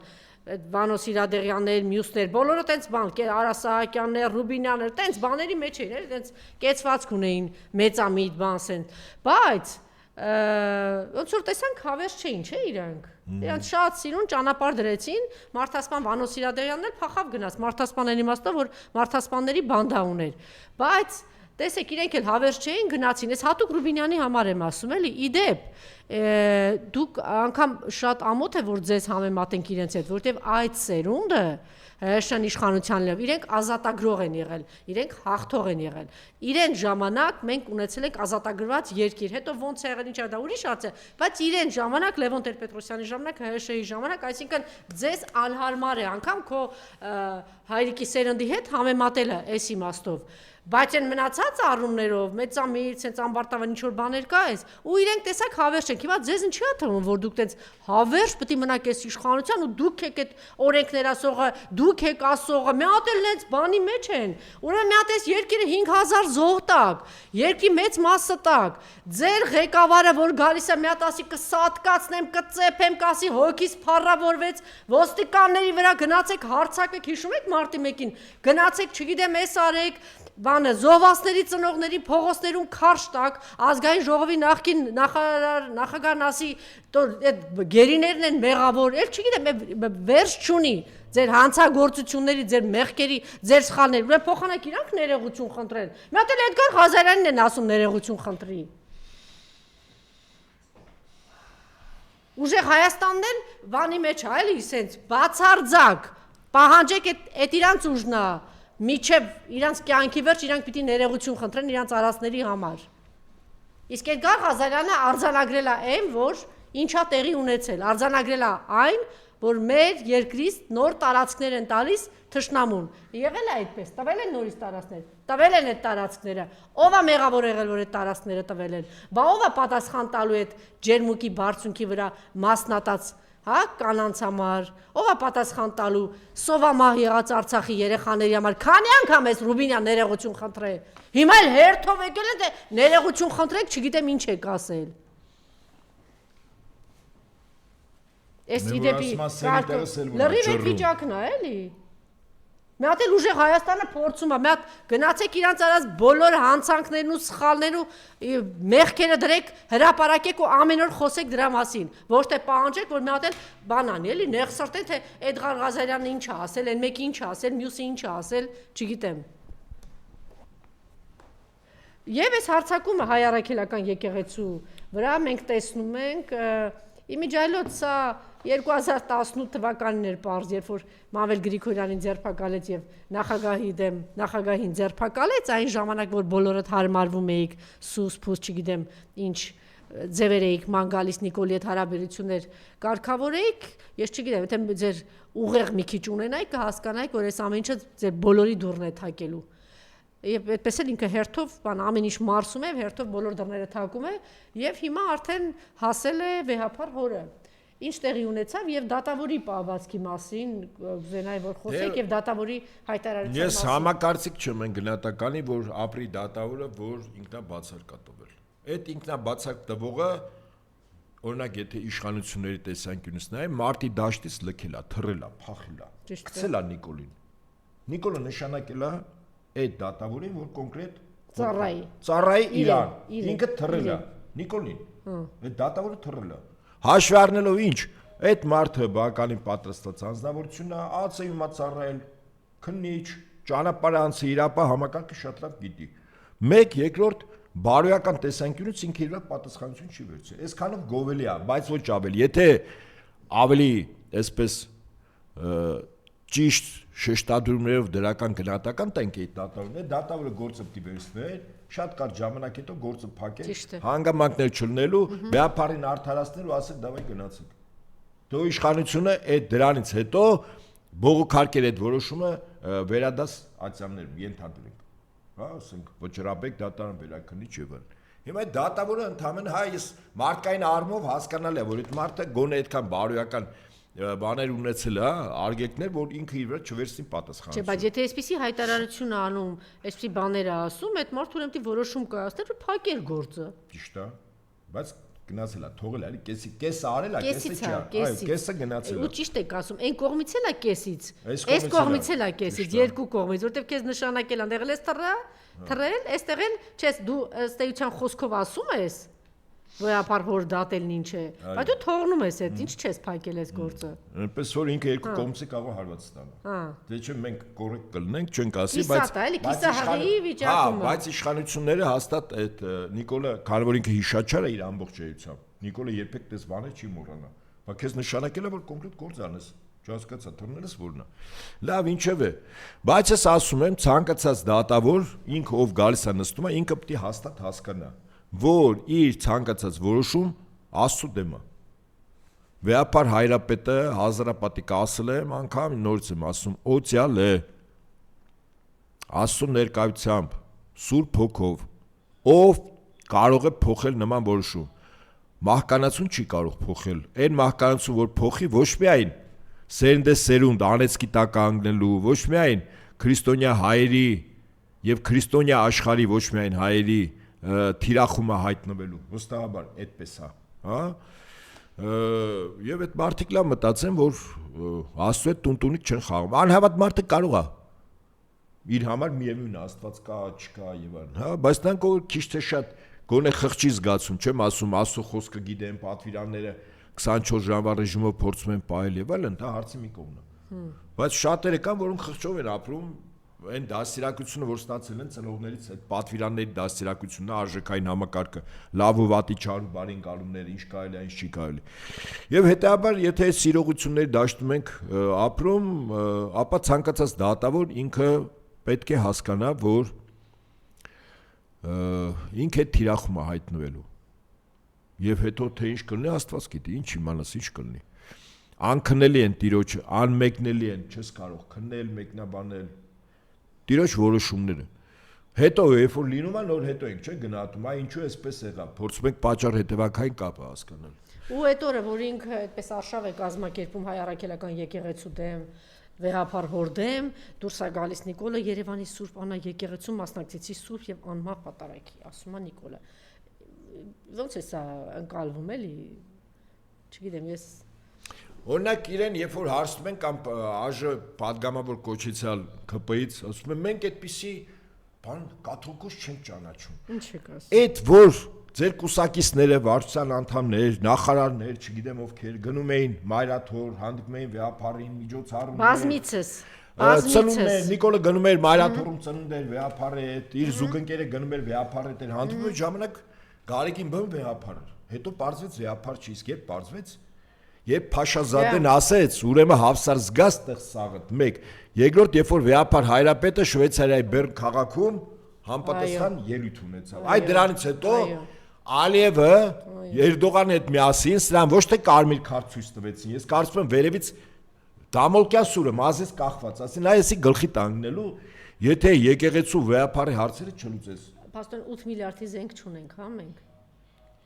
Ես չգիտեմ, կարող է 10 ունենք։ Կարող է երկուսներ պարկալ։ Չէ, դուք որ դիմա դուք ձեր խոսքը տանում եք նրան, որ ինքը շարունակում է վախենալ Ալիևից, Փաշազադեից։ Չէ, եթե ինքը 8 միլիարդի զենք ա գնել եւ ասում է մենք ունենք, չգիտեմ, Սուրեն Պապիկյանն ասում է, խրոխտ սպարապետ Սուրեն Պապիկյանով հանդերձ եւ այն սպարապետ Դավիթ այդ բառը մի արժե զրկեք էլի։ Անհեթությունն էլ էլի Մարիամ։ Անժելա այդ բառը մի սպարապետ հայեր են եղել, որոնք երկիր են պահել։ Սպարապետ Սուրեն Պապիկյան։ Չէ, բառ չէ, այդ բառին մի կպեք։ Հիմա երբ որ ջում կար Մարիամ։ Փաշինյանը, երբ որ Փաշինյանը, Անժելա, ասում էր, եթե ԿՊ-ն չընտրվի 2/3 չստանա, Ալիևը սեպտեմբերին պատերազմ է, չէ՞։ Հիմա, այսինքն բայց ժամանակ 8 միլիարդ չուներ։ Չգիտեմ։ Որ ասում էր պատերազմ ալնելու ինքը նկատում էր ինչ որ մի ածական էլ դերել էր այդ պատերազմից առաջ։ Կորցանի ինչ, չգիտեմ ինչ պատերազմ։ Շտաբի խոսքը։ Չէ, դնեք։ Որ անհեթություններ էր դուրս տվել էլի դրա մասին է խոսքը։ Ես ինչ համար եմ ասում, որ երբ որ նախընտրականում ինքը ասում էր, որ պատերազմ կլինի, ինքը ասում էր, որ կորցանարար պատերազմ էր, մի բառ էր, հիմա հացական չեմ հիշում, բայց իմաստային էս էր, ավերիչ պատերազմ կլինի։ Այսինքն մենք պարտվելու ենք, բայց ժամանակ ինչա 8 միլիարդը չկա։ Այդ ընդհանրապես մի ամիս կես առաջ։ Այսինքն չկար, երբ որ ինքը ասում է, որ կորցանի չա, մեր համար կորցանարար նշանակա։ Ինչ։ Սուրեն Պապիկյանն էլ չկա։ Ով է Սուրեն Պապիկյանը։ Պաշտպանության նախարարն է, չկա։ Այն հողատու Էդոեն ասում Ասատրյանը ինչա չկա շտաբի պետը։ Մատելի անհեթություն է դուրս տվել հիմա բան կանի, փորձենք հասկանալ։ Ամեն անհեթություն մեկնաբան։ Չէ, պատական մարդ չէ, շտաբի ղեկավարը, շտաբի պետը։ Այն բանը ջերմուկում ադրբեջանցի կլը բանը ուտելիք չեն հասրել։ Խորովածը կերան ու գնացին։ Չմնացել են իրանք, չէ, կերան ու գնացել, բայց չեն գնացել։ Չէ, իրան գնում գալիս են։ Այդտեղ ջրի ճամփային, հա։ Ենթադրում եմ, եթե բարձունքները մի շարք բարձունքներ վերցել են, Սյունիքից է վերցրել են, ենթադրում եմ, որ բան են, չէ, պարզա որ այդտեղ են։ Հիմա այս եկեղեցու թեման ինչ է կարծում։ Ես դուրս եմ ասում, ամեն ինչ պետք է արվի, որ խոչընդոտվի ցանկացած քայլ, այդ թվում նաև վեհապար Հայրապետի անազատության մեջ պայելու այդ թվում դատական process-ները եւ այս ցանկացած հայի սրբազան գործն է։ Եթե որի համար ենթադրենք եկեղեցին արժեք է, ենթադրենք ինքը խղճով է ապրում։ Նույնիսկ ես ավելն ասեմ, նույնիսկ այլ քրիստոնեական համայնքների անդամների համար, իդեպ, որոնք այդ ու նաև խարիզմատները, օրինակ կյանքի խոսք ասում են, մենք ճանաչում ենք, մենք ընդունում ենք մեր եկեղեցուն, առաքելական վեհապար Հայրապետին, ինչ-որ գրություններ էին ուղարկում, որ իրանք էլ ճանաչվի մերոնց կողմից եւ այլն եւ այլն։ Հիմա եթե այդպես է, կեցված դրսևորեք, եւ ոչ թե գործիք դարձեք որոշ մարդկանց ձեռքին։ Ուստի եւ սա համայն հայության գործն է, վիժեցնել այս ծրագիրը։ Երկու անգամ երկու մեծ փորձ եղավ։ 2018-ին, որտեղ իշխանության ականջները շատ հեռվից էին երևում, բայց ով մեջներ լավ գիտեր։ Եվ երկրորդ անցյալ տարի մայիսից սկսած։ Հիմա երրորդ ուրեմն փորձն է։ Այս երրորդն էլ պիտի ձախողվի։ Երրորդն էլ պետք է ձախողվի։ Եվ մեր ժողովուրդը նաև բարեբախտաբար միակ հարցն էր, որ այնպես ստացեց մեր ժողովուրդը եւ Բարգավաճ Հայաստանը Գագիկ Ծառուկյանի թիմը հայտարարեց եւ Ուժեղ Հայաստանը եւ Հայաստան Դաշինքը բոլորը հայտարարեցին, որ գնում են հայ առաքելական եկեղեցու այսօր առնվազն հրապարակում եղած այդ երեք ուժերը հայտարարեցին, որ աջակցում են, պաշտպանում են եւ դատարանում էին, պաշտպանում էին վեհապար հորը։ Տեսա բան է ազգային խայտարակություն իմիջայլոց Արաքս Մանսուրյանը նաեւ խոսեց, չգիտեմ, նկատեցիք թե ոնց հայտնի Երջուի Արաքս Մանսուրյանը, բայց գիտեք ինչն է այստեղ բան, որ մենք շատ այդպես հուզվել ենք եւ ուրախացել ենք, որ մտավորական հայտնի Երջուի Արաքս Մանսուրյանը այսպիսի խոսք ասեց, ես ուղղակի ամանչում եմ, այս ինչ եք անում, մենք գնում ենք օրհնություն ենք ստանում վեհապար հորից եւ ինքը գիտեք, որ ապրում է Ավստրալիայում, ասում է այնտեղից իմ օտարազգի ուսանողները հարցնում եմ, ես անհարմար ասում են, ես ինչա կատարվում ձեզ մոտ, ես անհարմար եմ զգում, բայց գիտեք, մյուս կողմից էլ այնպիսի բան վիճակում ենք մենք ինչ ասեմ, խայտարակ վիճակում ենք, որ հիմա բանը այնքան ձայն չվախեցած, վախվորած, ողորմելի թշվառ վիճակում են մեր մտավորականներն ու արվեստագետները, որ մեկը որ խոսում է, արդեն դրանից մի քիչ բանը ոգևորվում, ասում ենք, ահա, ուրեմն հələ դեռ այսպես հայեր կան, էլի հայտնի դեմքեր կան, որ կարող են եկեղեցին պաշտպանել կամ վեհապար հորը պաշտպանել։ Դե օրինակ Ամիր Խանյանը, Տիգրան Մանսուրյանը բան զբաղված են, ինչ որ sense համերգ, իրենց երգերի համերգ պիտի տեղի ունենա, օրինակ դրանով են, այն մյուսները ընդհանրապես ձայն չեն հանում, էլի։ Եկեղեցին հայ առաքելական եկեղեցին փաստորեն սրա մասին կուզենայի որ խոսեիք պարոն Նահապետյան։ Ես կարծում եմ որ այս մտավորականների սուրբ պարտականությունն է, շնորհակալություն պետք է իրաց հայտնել։ Իրենց կեցվածքը ցանկացած։ Բայց ձայն հանող չկա, դա Արաքս Մանսուրյան։ Ուրեմն, չէ, ձայն հանողներ կա, կազմակերպող չկա։ Այ օրինակ կազմակերպողը կուզում եք դուք փորձեք կազմակերպեք, ենի նշած մարդկանց զանգահարեք, ծպտուն չեն հանի։ Ամիր Խանյանը մի ոտ է այն աշխարհում է երևի, բայց էլ մտածում է թե ավելի լավ է մի հատ էլ համերգ տա, ոչ թե ասենք հայ առաքելական Անժելա, կոնկրետ առարկայական ցուցակը տալիս եք ինձ հեռախոսի համարներով ես բոլորին զանգահարում։ Ես սիրով է ցուցակը կտամ, հիմա էլ կարող եմ հերթով անունները տալ, ես ձեզ վստահեցնում եմ, որ այսպես շրջանցող ինչ որ լավագույն դեպքում մի հատ այդպես շրջանցող բան։ Չէ, սա ամոթ է, գիտես, ասենք, գիտեք ինչ է, մենք պիտի հա դրա մասին խոսենք։ Այո, տեղա գալիս ուրեմն մենք այդպես է, այդ վերջին բանն է, հայկականն է մնացել։ Ոչինչ։ Ոտքի տակ են տալիս, հա։ Չէ, շատ մտա։ Ես ասեմ այսպես, այնպես չի որ բոլոր մտավորականները այդպես եւ այլն, ես նորից եմ ասում մեծ մասը ձայն չկա, եթե ձայն չկա, ինչի մասն է, կամ վախեցած է, կամ ողորմելի բան վիճակում եք։ Մյուս կողմից էլ անհասկանալի է, տեսեք, Նիկոլ Փաշինյանը, պարոն Նահապետյան, բոլորից լավ գիտի, չէ, ինչքան ձայն է ստացել, ընտրությունների ինչ է տեղի ունեցել, գիտի, չէ, որ մեծ հաշվով իրեն ժողովուրդը չի ուզում։ Գիտի։ Մասիսի ընտրություններ, Գյումրու ընտրություններ, Էջմիածնի, բազմաթիվ ընտրություններ, Սպիտակի, բոլոր տեղերում ցույց է տալի, որ մեր ժողովուրդը մերժում է իրեն, չի ուզում այս ուժին։ Եվ համապետական ընտրությունները եւս դա ցույց տվեցին։ Հիմա երբ որ այս ընտրությունները ավարտվեցին, նորմալ մարդը, որ տեսնում է, որ հազիվ, հազար ու մի ընտրակեղծիքներով, սպառնալիքներով, բռնություններով, կալանավորելով պայքարի մեջ մտած մեկը տնային կալանքի մեջ է, մյուսի վրա քրեական գործեր եւ այլն, այս ամեն ինչով հանդես։ Դրանից հետո եթե երկրի ղեկավարես ինչ պիտի անես, պիտի փորձես որոշակի համերաշխություն, չէ՞, մտցնել այդ երկրում։ Չէ։ Ոնց չէ։ Այդպես։ Չէ, եթե համերաշխություն մտցնես, որ գնաց հակառակ դեպքում երկու բան է մնում, կամ դու կառավարում ես կոմպրոմատներով ու վախով։ Կամ ուրեմն քո վրա կոմպրոմատներ վախ կա, կամ դու օրինակ ես նախկինում մտածում եմ որ ինքը խլելու առումով ինքը հարստությունը հարստանալու խնդիր ունի ես կարծում եմ Հայաստանում ոչ մեկ չի կասկածում որ Նիկոլից հարուստ մարդ չկա այսինքն ինքը էլ փողի խնդիր չունի հիմա այնտեղ չգիտեմ քանի միլիարդ է ինչ որ է այդ խնդիրը չունի ես կոնկրետ եմ ուզում ասել ասենք իր հարցակումը Գագիկ Ծառուկյանի վրա հարցը մենակ հարցենա որ ինքը խլի բայց ինչի էլի որ այդ հարստության ծառա որտեղ այդ հարստության տեղերը ինքը արդեն գիտի իր թիմը հարստացել է մի հատ հետևեք իրանով հանդերձ թե ինչերի մեջ է կամ այս մարդը այդ ձեր ասածն է որ այդ կոմպրոմատներ կան իր վրա թշնամու կողմից հատկապես թուրքերի եւ ադրբեջանի կամ այս մարդը կա բայց դա ունի շարունակություն պարոն Նահապետյան երբ որ մարդը կալանավորում է որևէ դիմադրություն ցույց չտվող անձին Արգամ Աբրահամյանին, հա, Հովիկ Աբրահամյանի տղային կամ Գագիկ Ծառուկյանի փեսային կամ իմիջիալոց շատ բանը ես չեմ ճանաչում իրեն, բայց միայն դրական բան եմ լսել, հենց այն հանգամանքը, որ ինքը արտաշատի քաղաքապետն է եղել, հիմա էլ կարող է գնալ եւ տեսնել, թե ինչ գովեստի խոսքեր են ասում, ինչ կազմակերպված, ինչքան բան է արել այդ քաղաքի համար, այսինքն իրեն տեսել են նաեւ մարդիկ գործի մեջ եւ նաեւ համեստ մարդ է, իր համեստությամբ է առանձնացել։ Սա ի դեպի կարգով եմ ասում։ Հիմա, երբ որ դու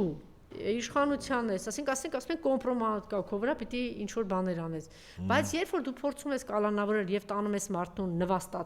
նվաստացնելով, ասենք ասում ես այս մարդուն պարկեցրեք, այդ նվաստացած վիճակում նկարեք։ Իշխանությունն է ցույց տալիս։ Այս մարդուն, չէ, ես կարծում եմ ինքը տեսեք մարդ կա։ Դրանց լավ ազգու։ Ցույցատալիս, որ ես ունեմ այնքան իշխանություն ու ինչ կուզեմ կանեմ։ Ինչ կուզեմ կանեմ։ Չէ, ինքը կարող է տանել այդ մարդուն կալանավորել, բայց երբ որ այս տեսարաններով ինքը հագուրտ է, ինքը բավարարվում է, ինքը դրանից գոհանում է, ինքը դրանից հաճույք է ստանում։ Հակառակ դեպքում սա հետևողական չի լինի 18 թվականից ստորացնելով մարդկանց տանել, ինքը դրանից հաճույք է ստանում Նիկոլը։ Սա նշանակում է, որ այս մարդու մեջ բանը ավիրելու չարության բան էներգիա կա, մարդկանց մեջ տարբեր էներգիաներ կան, չէ՞, մեկը սեր է տարածում, մեկը աշխատանք, մեկը արարել։ Այս մարդը այդ չարության էներգիայով է նաև ապրում, նվաստացնում, ստորացնում է այդ էներգիան իրան ուժ է տալիս։ Դուք կարծում եք, որ այդ տեսարանը ինքը ցույց տվեց, դա անգամ նիկոլականները, պարոն Նահապետյան, ես վստահ եմ, որ դա հաճելի չի իրենց այդ նայել։ Մի ասեք, որ դա մարդկանց դուր է գալիս։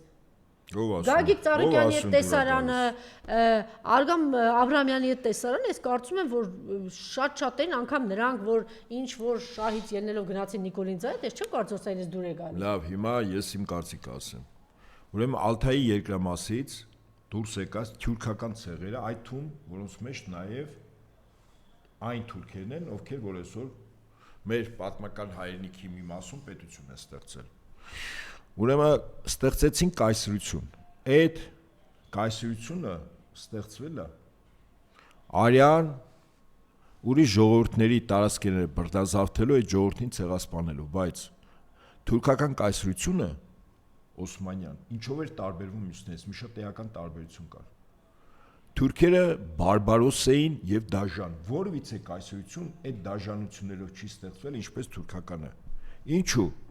Մեր հայ փիլիսոփաներից մեկը Հայկ Ասատրյանը, երբ մեր հարևան տարբեր ժողովուրդների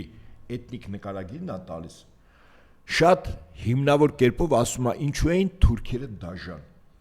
որովից է այլ ժողովուրդ տարածքները նվաճելուց եւ այլն նման դաժանություններ չարի ոնց որ թուրքերը։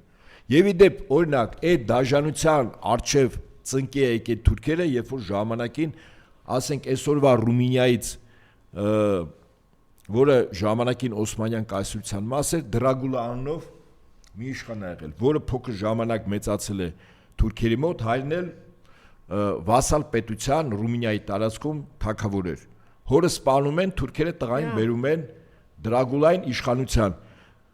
որը ընդհանրապես պետք է հարկ տա թուրքերին եւ զորք տա։ Դրագուլան մի քանի տարի հետո իր բանակը ստեղծում է, վերազինում է եւ այլն։ Եվ թուրքերին ասում է, որ այլևս սուլթանին, որ այլևս հարկ չեմ տա։ Եվ գիտեք ինչ է։ Բնականաբար թուրքերը զորք են ուղարկում, որ պատժեն։ Իրենց մոտ մեծացած, իդեպ այդպես մեծացել է նաեւ մեր թագավորներից երկուսը, Պապ թագավորը եւ Տիգրան մեծը։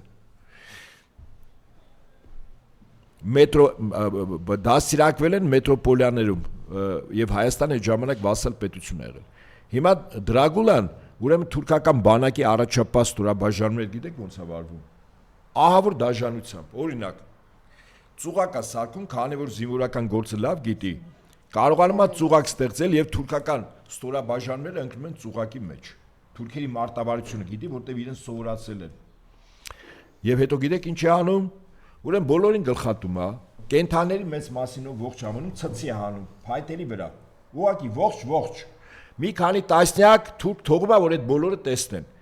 Հետո հրամայում է, որ բոլոր զոհված թուրքերի գլուխները կտրեն, գանգատուփը մաքրեն,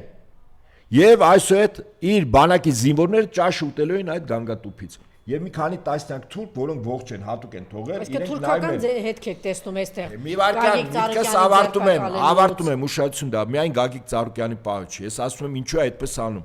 Ուրեմն դրանից հետո օրինակ եմ բերում դաշնության փայտնի սուլթանը, գիտեք ինչ է անում, ինչ որոշում է կայացնում, երբ որ այդ մի քանի տասնյակ զինվոր գնում պատմեն, թե Դրագուլա ինչեր է արել։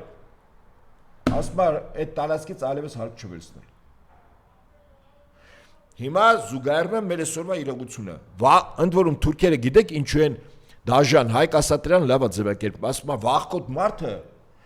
շատ դաժան է, որտեղ առաջինը իր մեջի վախն է սպանում։ հետո այդ դաժանությամբ դիմացինի մեջ է վախը մտցնում մինչև վերջին բջիջը, բայց առաջին իր մեջի վախը պետք է սպանի, այդ դաժանությամբ որ ցույց տա ինքը վախկոտ չի, իրականում ինքը վախկոտ է։ Հասկանում եք թուրքերի ամբողջ դաժանության պատճառը։ Հիմա մի մարդ կա, որ մտածեց Նիկոլը վախկոտ չի, բոլորը այս գործողություններից հետո մտածում են, որ Նիկոլը շատ վախկոտ է, որ ինքը իր մեջի վախերն է սպանում այդ դաժանությամբ։ Նվաստացնելով ինքը ոչ թե հաճույք է ստանում, կարող է, չգիտեմ, մտքի որևէ ծայրով հաճույք է ստանում կամ չի ստանում, չգիտեմ, բայց ինքը ցույց է տալիս, որ ինքը այնքան իշխանություն ունի, որ ինչ կուզի կանի։ Իր մեջի վախերն է ինքը սպանում։ Ամբողջ աշխարհի աչքի առջև, հատկապես հայ ժողովրդի աչքի առջև, մենք տեսնում ենք ինքը հայ ժողովրդի մի հատվածին սովի են մատնում, ցեղասպանում են, գալիս են Հայաստանի տարածքները վերջում, բա դե տղա ես գնա այդ քո դաժանությունը այնտեղ ցույց տուր։ Գնա քո այդ վախերը այնտեղ, չէ, բա առաջարկ Նիկոլ, գնա քո վախերը հաղթարի։ Եթե ձեր ասացի բանը, ինչու՞։ Որտեվ այնտեղ պարտվել է։ Չէ, դու փորձի։ Բա փորձի, բա մի ամբողջ ժողովուրդ է քո հետևից։ Աշխարհն է նայում, ասում է, բա այսինքն չի կարող Գագիկ Ծառուկյանն այսպես տորացնի, կամ այդ կեղտոտ, այլ այդ ինչ ենք դուրս տալիս Գագիկ Ծառուկյանի ընտանիքի աղջկա, այդ ինչեր եք ասում, այս ինչ անամոթություն է, այս ինչ խայտարակություն է, այս ուր եք դուք հայտնվել, այս ինչի մեջ եք դուք, այս էլ են արժե համակարգն, որը մեր արժե համակարգի չասում են, այ ներքև դա մեկը չես կարողանա, այն ընտանիք են, ստրեր են, ինչ ընտանիք որ կա, դու չես կարողանա այդ բամբասանք է կոչվում, բամբասանք չի դա, մի վարքյան, ցածր բան, ցածր Սատանայի բնութագրիչներից մեկը գիտեք որն էր, բանսարկու լիներ էլի, բամբասողն է։ Հիմա այն ինչ որ գրվում է, դա բամբասում են։ Այսինքն չիմացած բաների մասին մարդու հետևից վատ բաներ են ասում։ Հիմա ասում են, չէ, ոչ մի ապացույց չկա, չէ, ինչ որ մեկի մտածածին հիվանդություն։ Բա որ պարզի որ այդպես չլինի։ Չէ, ունենք երկրորդ նախագահի դեպքում պարզվեց, որ այդպես չի։ Ռուբինյան, այդ որտես քեզ դրել ես եսի միշտ տղուտեղ, դե ներողություն խնդրի։ Մավել Գրիգորյանի տարակ սպանեցիք, հետո պարզվեցիք, որ կինո եք նկարել։ Բա մի հատ ներողություն խնդրեք։ Ու տենց հազարումի դատական չգիտեմ ինչեր եք արել, հետո պարզվել է։ Բայց հղի կնոջը գցեցիք մեքենայի տակ, ներողություն խնդրեցիք, սպանեցիք նրան։ 80 քանի հոգի բանտում մահացել են ձեր պատճառով, բա ներողություն խնդրեցիք։ Արմեն Գրիգորյանին բա դատա հիմա կանգնել են, դու Էդգար Ղազարյանը դի ներողություն խնդրի։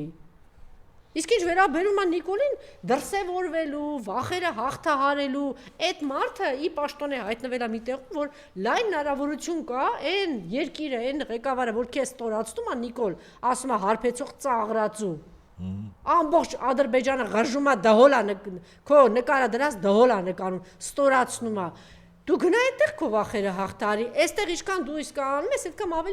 ավելի ցածրանում ես եւ ավելի բան մտածում ավելի վախկոտ ես մտածում։ Չէ, որ ինքը թվում է ինքը իր արևին բան արեց, հա, գնաց արգամին այդ ստորացնելով վերջից ինքը դարձավ կինոյի տղա, չի դառնում ինքը կինոյի տղա։ Ինքը տենց է մտածում։ Ինքը սխալ է մտածում։ Դե իրան ասում։ Ինքը սխալ է մտածում, ինքը ստիպված է լինելու։ Ինքը ստիպված է լինելու, եթե ինքը մնա իշխանության հաջորդ ընտրությունների ու հազարապատիկ կեղծիքներ անել։ Հետո որ մնա իշխանության, որտեվ իր երազանքը թե իշխանությունն է, որովհետեւ հազարապատիկ կեղծիքներ անի, որտեվ ժողովրդի հիասթափը չէ, բա մեկ էլ կարող է վարունգը ուրիշ ուղղությամբ աճի։ Չէ, այդ այն ժամանակ կլինի, երբ որ մեր ընդդիմությունը իր կեցվածքը ոչ թե թիրախավորի Հայաստանի Հանրապետության պետական հաստատությունների մարմինների ղեկավարներին, օրինակ քննչական կոմիտեի, դատախազի, հայտի անպայման իրանք պատասխանատվություն կրում են, բայց Նիկոլ իշխանությունը առաջինը դրանք չեն պահում, ոչ էլ ԱԱՑ-ն է պահում, ոչ էլ ոստիկանությունը։ Վստահաբար ոչ էլ բանակը պահում է Հայաստանի Հանրապետությունում Միացյալ Նահանգների դեսպանը, Հայաստանի Հանրապետությունում Ֆրանսիայի դեսպանը, Հայաստանի Հանրապետությունում Եվրամիության դեսպանը, Հայաստանի Հանրապետությունում Բրիտանիայի դեսպանը, այդ դրանք են պահում Նիկոլ իշխանությունը, հարգելի ինդիմություն։ Այդ պետական մեր հաստատությունների ղեկավարները իրապահ համակարգ դատա դրանք ածանցյալ են։ Կեցված դրսևորեք ԱՄՆ դեսպանի մոտ մի քանի տասնյակ հազար մարդով, ես ձեզ վստահեցնում եմ, դու տեսեք բանտերից ինչքան մարդիկ դուրս կգան, քաղբանտարկյալներ։ Դա 100%-անից բան եմ ասում, փորձված ընդորում, տեսություն չի։ Սա խիստ գործնական եւ բանա, պրագմատիկ քայլ է։ Փորձեք, Նիկոլին մի կպեք։ Ձևը գտել է, ում դեմ որ ինտելեկտով չի կարողանում պայքարել, քաղաքական պայքար չի կարողանում տանի, օրինակ իդեմս Անդրանիկ Թևանյանի։ Մի հատ բան է գտել, ասում է, դե գնա բաները, ասում է մարդը։ Ռուսաստանի այս էլ գիտեք ինչի համար է ասում, չգիտեմ ինչա կպցնում, այս անում են անում, որ տանի Ամերիկայի տանեն Ամերիկայի դեսպանատում, որ տեսեք մենք Ռուսաստանի դեմ է։ Խոսես, չէ, Մեդվեդևը դրա մասին ասես, չէ։ Իմիջիայլոց Մեդվեդևի հայտարարությանը խնդրեի, որ անդրադառնայիք, շատ կոնկրետ անգամ ինձ մոտ տպավորություն էր, որ հարցազրույցի կարևոր մեխը հենց այն էր, որ ինքը ասելիք ուներ հայ ժողովրդին եւ նաեւ Նիկոլ Փաշինյանին։ Ռուսաստանի ցանկացած ղեկավարի խոսքը առաջին հերթին Հայաստանի Հանրապետության քաղաքացին եւ հայ ժողովուրդը։ Իրանք իշխանություններին շատ լավ գիտեն, այս վերջերս Ղրղստանում ինչ որ հավաք էր ԵԱՏՄ-ի հետ կապված, Ռուսաստանի Դաշնության վարչապետ եկել, փոխվարչապետ, բան, այդպես ինքը նաեւ Փաշինյանը тысячи вопросов, тысячи нерешенных вопросов, չլուսես, օտից բաներ է խոսում։ Աշկերտից այդտեղ շատ խիստ են դրել։ Օրինակ հիմա պատկերացեք այսպես, Ռուսաստանը Ուկրաինայի տարածքում պատերազմում է ում դեմ։ Հավաքական արևմուտքի մի քանի տասնյակ, մոտ 60, հա, 58 երկրի դեմ պատերազմա չէ գնում։ Հիմա 58-ը որ դարձավ 59։ Օրինակ, ինչ է կարծում Անժելա։ Մեծ շատ բան է։ Ասենք Հայաստանը այդտեղ կպավ։ 59 դարձավ, ինչա փոխվելու ռուսների համար։ Բան կփոխվի սկզբունքորեն, հաստատ չի փոխվի, չէ։ Այնպես որ Ռուսաստանը օրվա իշխանություններին իմ կարծիքով նայում են այդպես, որտեղ 58, այնտեղ 59։ Դու վերջ։ Հիմա եթե Ռուսաստանը անընդհատ դիմում է Հայաստանի քաղաքացիներին, հայ ժողովրդին, իշխանությունների քայլերը նրանց համար պարզ է։ Հայաստանը օրվա իշխանություններով Ռուսաստանի համար պիտի դառնա խնդիր Հարավային Կովկասում։ Հարավային Կովկասի միացյալ բանակ է ստեղծվում Հարավային Կովկասում Ռուսաստանի դեմ։ Ես չեմ ասում ռազմական գործողություն կսկսի, բայց խնդիրներ կարող առաջացնել։ Ռուսները ստիպված ասենք իր պաշտպանական բնագիծը ոչ թե անցնելու է Գյումրիում, որտեղ իր հարավային ռազմական օգրուգի մի բազա է, այլ Ռոստով քաղաքում, օրինակ։ Բայց միևնույն է, ռուսական հրթիռները ցանկացած տեղ կարող են հասնել, ընդ որում անխոչնդոտ, ոնց որ հիմա շուրջ արդեն 1 ամիս ուկրաինական երկնքում հակազդող զենք չկա, Տրամպն էլ հրթիռ չի տալիս, ասում եմ մեզ չէր բավականացնում, ինչ տամ։ Ուզում եմ ասել, որ հարգելի ընդդիմություն, ձեր թիրախը առաջնահերթ սխալ է ընտրված, ես ինձ իրավունք վերապահում եմ ասելու։ Հայաստանից, եթե երկիրը դադարի իր համար հետաքրություն ներկայացնել որպես գործիք Ռուսաստանի դեմ։ ՌԻԱ Նովոստի հարցին ի պատասխան հայտնել է ՌԴ անվտանգության խորհրդի նախագահ Մեդվեդևը։ Նրա խոսքով Եվրամիությունն ու ԱՄՆ-ն շահագրգռված չեն Հայաստանի եւ նրա քաղաքացիների բարեկեցությամբ։ Մեդվեդևը կարծում է, որ Երևանի արևմուտքի հետ հետագա մերձեցման դեպքում Ռուսաստանի հետ տնտեսական խզումը կարող է երկրի համար լուրջ հետևանքների հանգեցնել։ Եվրամիությունն ու ԱՄՆ-ն բացարձակապես թքած ունեն այս երկրի քաղաքացիների բարեկեցության վրա։ Հենց որ Հայաստանը դադարի նրանց հետաքրել որպես գործիք Ռուսաստանի դեմ, արևմտյան ֆլյուգերներն ակնթարթորեն կհրաժարվեն իրենց բոլոր խոստումներից, ասես դրանք ընդհանրապես երբեք չեն եղել։ Մեդվեդևը հավելել է, որ Եվան եւ ԱՄՆ-ն կարող են Հայաստանը թողնել առանց աջակցության, եթե Երևանը շարունակի արևմուտքի հետ մերձեցման ուղին։ ՌԴ անվտանգության խորհրդի նախագահի տեղակալի գնահատմամբ Ռուսաստանի հետ տնտեսական կապերի խզումը կարող է Հայաստանում խոր ներքին ճգնաժամի բերելիս գուցե ավելի վատ բանի։ Հիմա զուգահեռում եմ Մեդվեդևի ասածը Ուկրաինայի դեպքերով։ Ուկրաինայի երկինքը բաց է։ Ուկրաինան երկրի ռեժիմի պարագլուխը խնդրում է Տրամպից, ասում է հրթիռ ոսացող հրթիռներից տվեք։ Պատրիոտ։ Տվեք։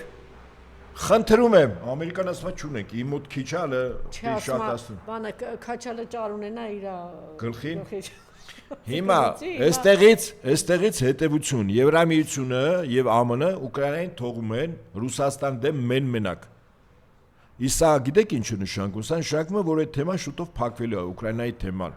Ամենայն հավանականությամբ, բայց երբեք ոչ մի եվրոպացու եւ ամերիկացու ղեկավարների մասնա սիրտը չի ցավում, թե քանի միլիոն ուկրաինացի է զոհվել կամ հաշվանդամ դարձել կամ աներկորած։ Մինչև վերջին ուկրաինացին կռվելու են։ Իրենք ազնվորեն ասել են մինչև վերջին ուկրաինացին շարունակեն։ Այո, մինչև վերջին։ Բայց հիմա Ռուսաստանը Դեպ նաև բացահայտվեց, որ այդ ամբողջ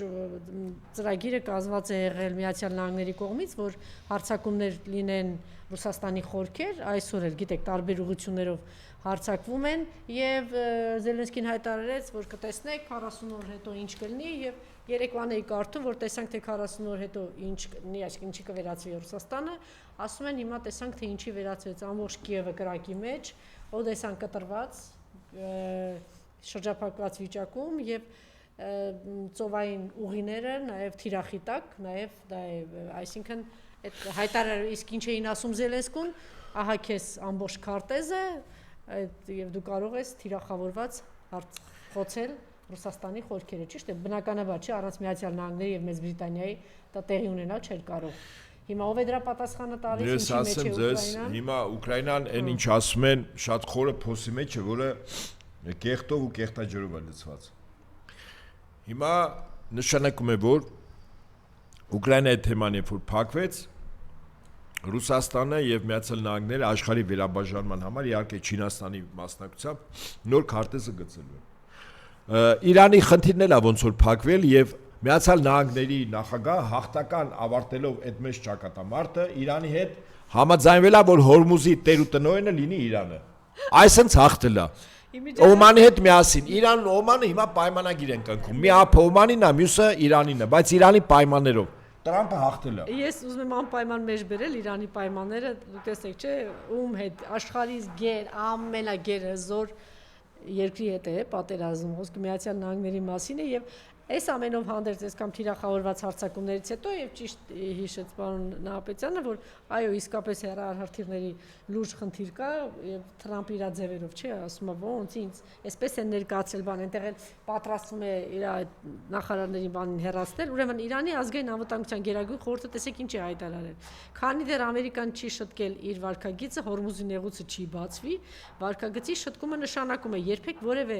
ձևով չսպառնալ Իրանին եւ չվիրավորել մեր ազգի սրբությունները, ընդմիշտ դադարեցնել Իրանի եւ Լիբանանի, Պաղեստինի, Եմենում, Իրաքում նրա դաշնակիցների դեմ պատերազմ ագրեսիան։ Տեսնում եք ինչ արժանապատի, ոչ միայն Իրանի մասին են խոսում, այլ նաեւ դաշնակից երկրների մասին։ Վերացնել ծովային շրջափակումը եւ Իրանի հարակից տարածքներից դուրս բերել ԱՄՆ ռազմածովային եւ ռազմաօդային ուժերը, փոխհատուցել Իրանի դեմ պարտադրված երկու ագրեսիվ պատերազմների պատճառած վնասները, վերացնել Իրանի ժողովրդի դեմ սահմանված դաժան եւ անօրինական պատժամիջոցները առանց որևէ նախապայմաններից սառեցնել եւ վերադարձնել Իրանի ժողովրդին պատկանող սառեցված եւ բռնագրավված ակտիվները, սրանք Իրանի ժողովրդի պահանջները, որ 168 շարունակ անընդհատ եղել է հրապարակներում եւ փողոցներում ազգային անվտանգության գերագույն խորհրդը երբեք չի նահանջել ոչ պատերազմից, ոչ էլ բանակցությունների ժամանակ։ Ահա այսպեսի հայտարարություն եղավ Իրանի կողմից, այնպես որ Ուրեմն հիմա գանք այսպես։ Ես կարծում եմ, որ Միացյալ Նահանգների իմ կարծիքն է Կարող է Տրամպը չհամաձայնվի, Նահապետյան Հայկը իրականությունից հեռու բաներ ասում, ես եմ տեր ու տնօրենը։ Ուրեմն ձեզ վստահեցնում եմ, որպես մի քիչ զինվորական գործից հասկացող մարդ, երկրի գերագույն գլխավոր հրամանատարի սեղանին տեղեկանքի տեսքով 24 ժամվա ռեժիմով ներկայացվում է կարևորագույն այն զինատեսակները եւ նրանց զինամթերքը, որով այդ երկիրը պատերազմում է այլ պետության հետ։ Այսինքն ստեղ պատերազմի նախարարի ճիշտ կամ ոչ ճիշտ զեկույցը չի, կամ իրա տեղակալի, այդպես երևի իշտեն մինչև հաշվապահ։ Պարզվում է հաշվապահը թղթերի մեջ սխալվել է, հրթիռների քանակը քիչ է ներկայացել։ Տրամպը վերջին պահին իմացել է, որ հրթիռները պակաս են, ստում են։ Ես վստահաբար եմ ասում, Միացյալ Նահանգները բավարար չափով հրթիռ ունի, բայց Իրան ինչա պետք։ Նոյեմբերի 7 տարի հետևում չի, նոյեմբերում կոնգրեսի միջանկյալ ընտրություններ են։ Եթե Իրանի հետ ինչ որ միջանկյալ պայմանագիր կամ վերջնական համաձայնագիր չկնքվեց, Տրամպը ամենայն հավանականությամբ պետընտրություններին պարտվելու է, որտեղ դեմոկրատական կուսակցությունը ինչ անելու, իմպիչմենտի գործընթացը սկսելու, կոնգրեսում այդ միջանկյալ ընտրություններում հաղթելուց հետո։ Ուստի եւ մի հատ թղթի կտոր է պետք, որտեղ Իրանը փաստորեն 100% պարտություն է կրել, Միացյալ Նահանգները 100%-ով ընդունել է Իրանի պահանջներ ու պայմանները, բայց հաղթել է Տրամպը։ Ստե կարևորը էս է։ Եվ նոյեմբերի շեմին Տրամպը ինչ-որ թղթով հանրապետականը պիտի մասնակցի այդ ընտրություններին։ Հետեւաբար, ինչ անի, որ Իրանի դեմ պատերազմը չշարունակի։ Դա ասի հրթիռ չկա։ Բայց եթե Իրանի դեմ հրթիռ չկա, Ուկրաինայի դեմ ո՞նց կարա հրթիռ ունի։ Իդեպ Ուկրաինան ԱՄՆ-ի համար գլխացավանք է։ Ինքը ժամ առաջ ուզում է այդ կռիվը կանգնել, որտեղ այդ կռիվը ցանկանում են շարունակել գլոբալիստները, Բրիտանիան եւ իր գործիք Ֆրանսիայի եւ Գերմանիայի միջոցով։ Հիմա հրթիռ չկա, նայեք, հրթիռ չկա, կանիշներով արժեվում իրենց ընտրությունները։ Նայեք, այնտեղ հեսա այնտեղ էլ կհասնենք։ Հիմա հրթիռ չկա, Ուկրաինայի երկինքը բաց է։ Ռուսաստանը ամբողջ Սևծովի նավահանգիստների քաղաքները ոչնչացրել է, նավերը բոլորը ոչնչացնում է։ էլ տեղ չկա, այդ երկիր բան չի մտնում։ Ուրեմն փաստորեն 3 չարաշնորհը Զելենսկին թե 3 գնացել է Սերբիա, պատկերացնում եք, որ խնդրի, որ Սերբիայով Դանուբով ուրեմն էնել ցամաքել է թարսի պես նավերով ուրեմն բերեն ենթադրենք այդ երկրի Ուկրաինայի համար պետքական բաներ արտահանեն, ասենք, օգտակար հանածուներ Ռուսաստանի Դաշնության, որտեղ իր դաշնակից երկիր էր Սերբիան եւ էլի դաշնակից է, ոչ մի պայմանագրի չի ստորագրել ռազմական առումով։ Մի վարքան, ես վստահաբար եմ ասում։ 3 միլիոն տալու է Ուկրաինային։ Վստահաբար եմ ասում ձեզ, ուրեմն ինքը Ուկրաինան խնդիր ունի իր երկրի տարածք ինչ որ բան բերել, ինչ որ բան հանել։ 80% եւ ավելին զենք, զինամթերք բերվում են նավերով։ Չկա հիմա այդ նավերը չեն աշխատում, բոլոր նավերը թիրախավորված հարվածել են։ Նավային բոլոր ընկերությունները, ովքեր որ այդ բիզնեսով են զբաղվում, առևտուր, ենթադրենք Ուկրաինայից հանում է բաներ, օգտակար հանածուներ, հացահատիկ, ներամուծում, անհրաժեշտ պիտույքներ, զենք, զինամթերք, վառելիք եւ այլն։ Չկա, կանգնել է սև ծով, ոչ մի նավահանգիստ չի աշխատում։ Ուղղակի նորից հիշեցնենք, որ այս բոլոր բաները այս ուղղությամբ Ուկրաինային մղեցին Միացյալ Նահանգները եւ Անգլիան եւ հիմա այսինքն փորձեցինք Մեդվեդևի ասացի հետ կապել էլի։ Հիմա ես ինչի համար եմ ասում, որ Ուկրաինայի երկինքը բաց է, Ռուսաստանը ինչ ուզում անում է։ Եվ գցող ով է սկզբունքորեն եթե նայենք։ Միացյալ Նահանգները, վայեն Միացյալ Նահանգները, որը ինչպես ասեց, Պարսից ծոցի երկրներին կոչկեց։ Խեղճ երկրները ավերակների մեջ են։ Հիմա պատկերացնում եք, Միացյալ Նահանգները ասել է հորս արև Հայաստանի ոնց գցեմ։ Խի Նիկոլան էս տղա է, որ էս իրան գցե։ Ուրեմն Հայաստանի Հանրապետությունը մեծ հաշվով գործում է ռազմավարական գործընկերոջը, եւ տեսեք զուգահեռ ինչ է տեղի ունենում Հայաստանի համար, ինչ վտանգավոր բան է տեղի ունենում։ Թուրքիա, Սաուդյան Արաբիա, Պակիստան նոր ռազմական դաշինք, հիշեցնենք, որ այս երկրները 2-3-ն էլ Հայաստանի անկախությունը չէին ճանաչել եւ հիմա ինչ որ sense բան հարաբերություններ, սա ինչ է նշանակում շատ հզոր իրենց արտգործնախարարներ խոսեց սրա մասին, սա նշանակում է որ եթե որևէ մի երկիր ներկայացնում է պատերազմի մեջ, ապա այս երկու երկրները պարտավորվում են աջակցել եւ պաշտպանել։ Տեսեք, մեր թշնամին ինչպես է ամրանում ուժեղանում ինչ է տեղնում եւ մենք ինչպես ենք կորցնում մեր ռազմավարական գործընկերոջը եւ նաեւ Փոխայինը Արամ Վարդաբանյանը ընտրվեց ԱԺ փոխնախագահ։ Տեսնում եք ինչ հաջողություն ունի։ Միջև դրա մասին խոսելը, տեսեք, գյուղմթերքների մասին եմ ուզում խոսել, թե ինչ վիճակ է։ Հիմա հարց ձեզ, պարոն Ահապետյան։ Եթե Ռուսաստանը այսպես վատն է եւ որոշակի գյուղմթերք հարց եմ տալիս, եթե որոշակի գյուղմթերքների հետ կապված կիրառում են սահմանափակումներ, գյուղմթերքների հետ կապված հատկապես եւ այստեղ հարցերը։ Բենզինը չի արտահանելու Ռուսաստանը։ Հիմա հարց, քանի որ ինքը խոսում է միայն խաղաղությունից եւ ոնց որ թե բացի Ռուսաստանի Դաշնությունից ամբողջ աշխարհը մեր բարեկամներն են, չէ՞, տենց է ստացվում։ Բոլորը։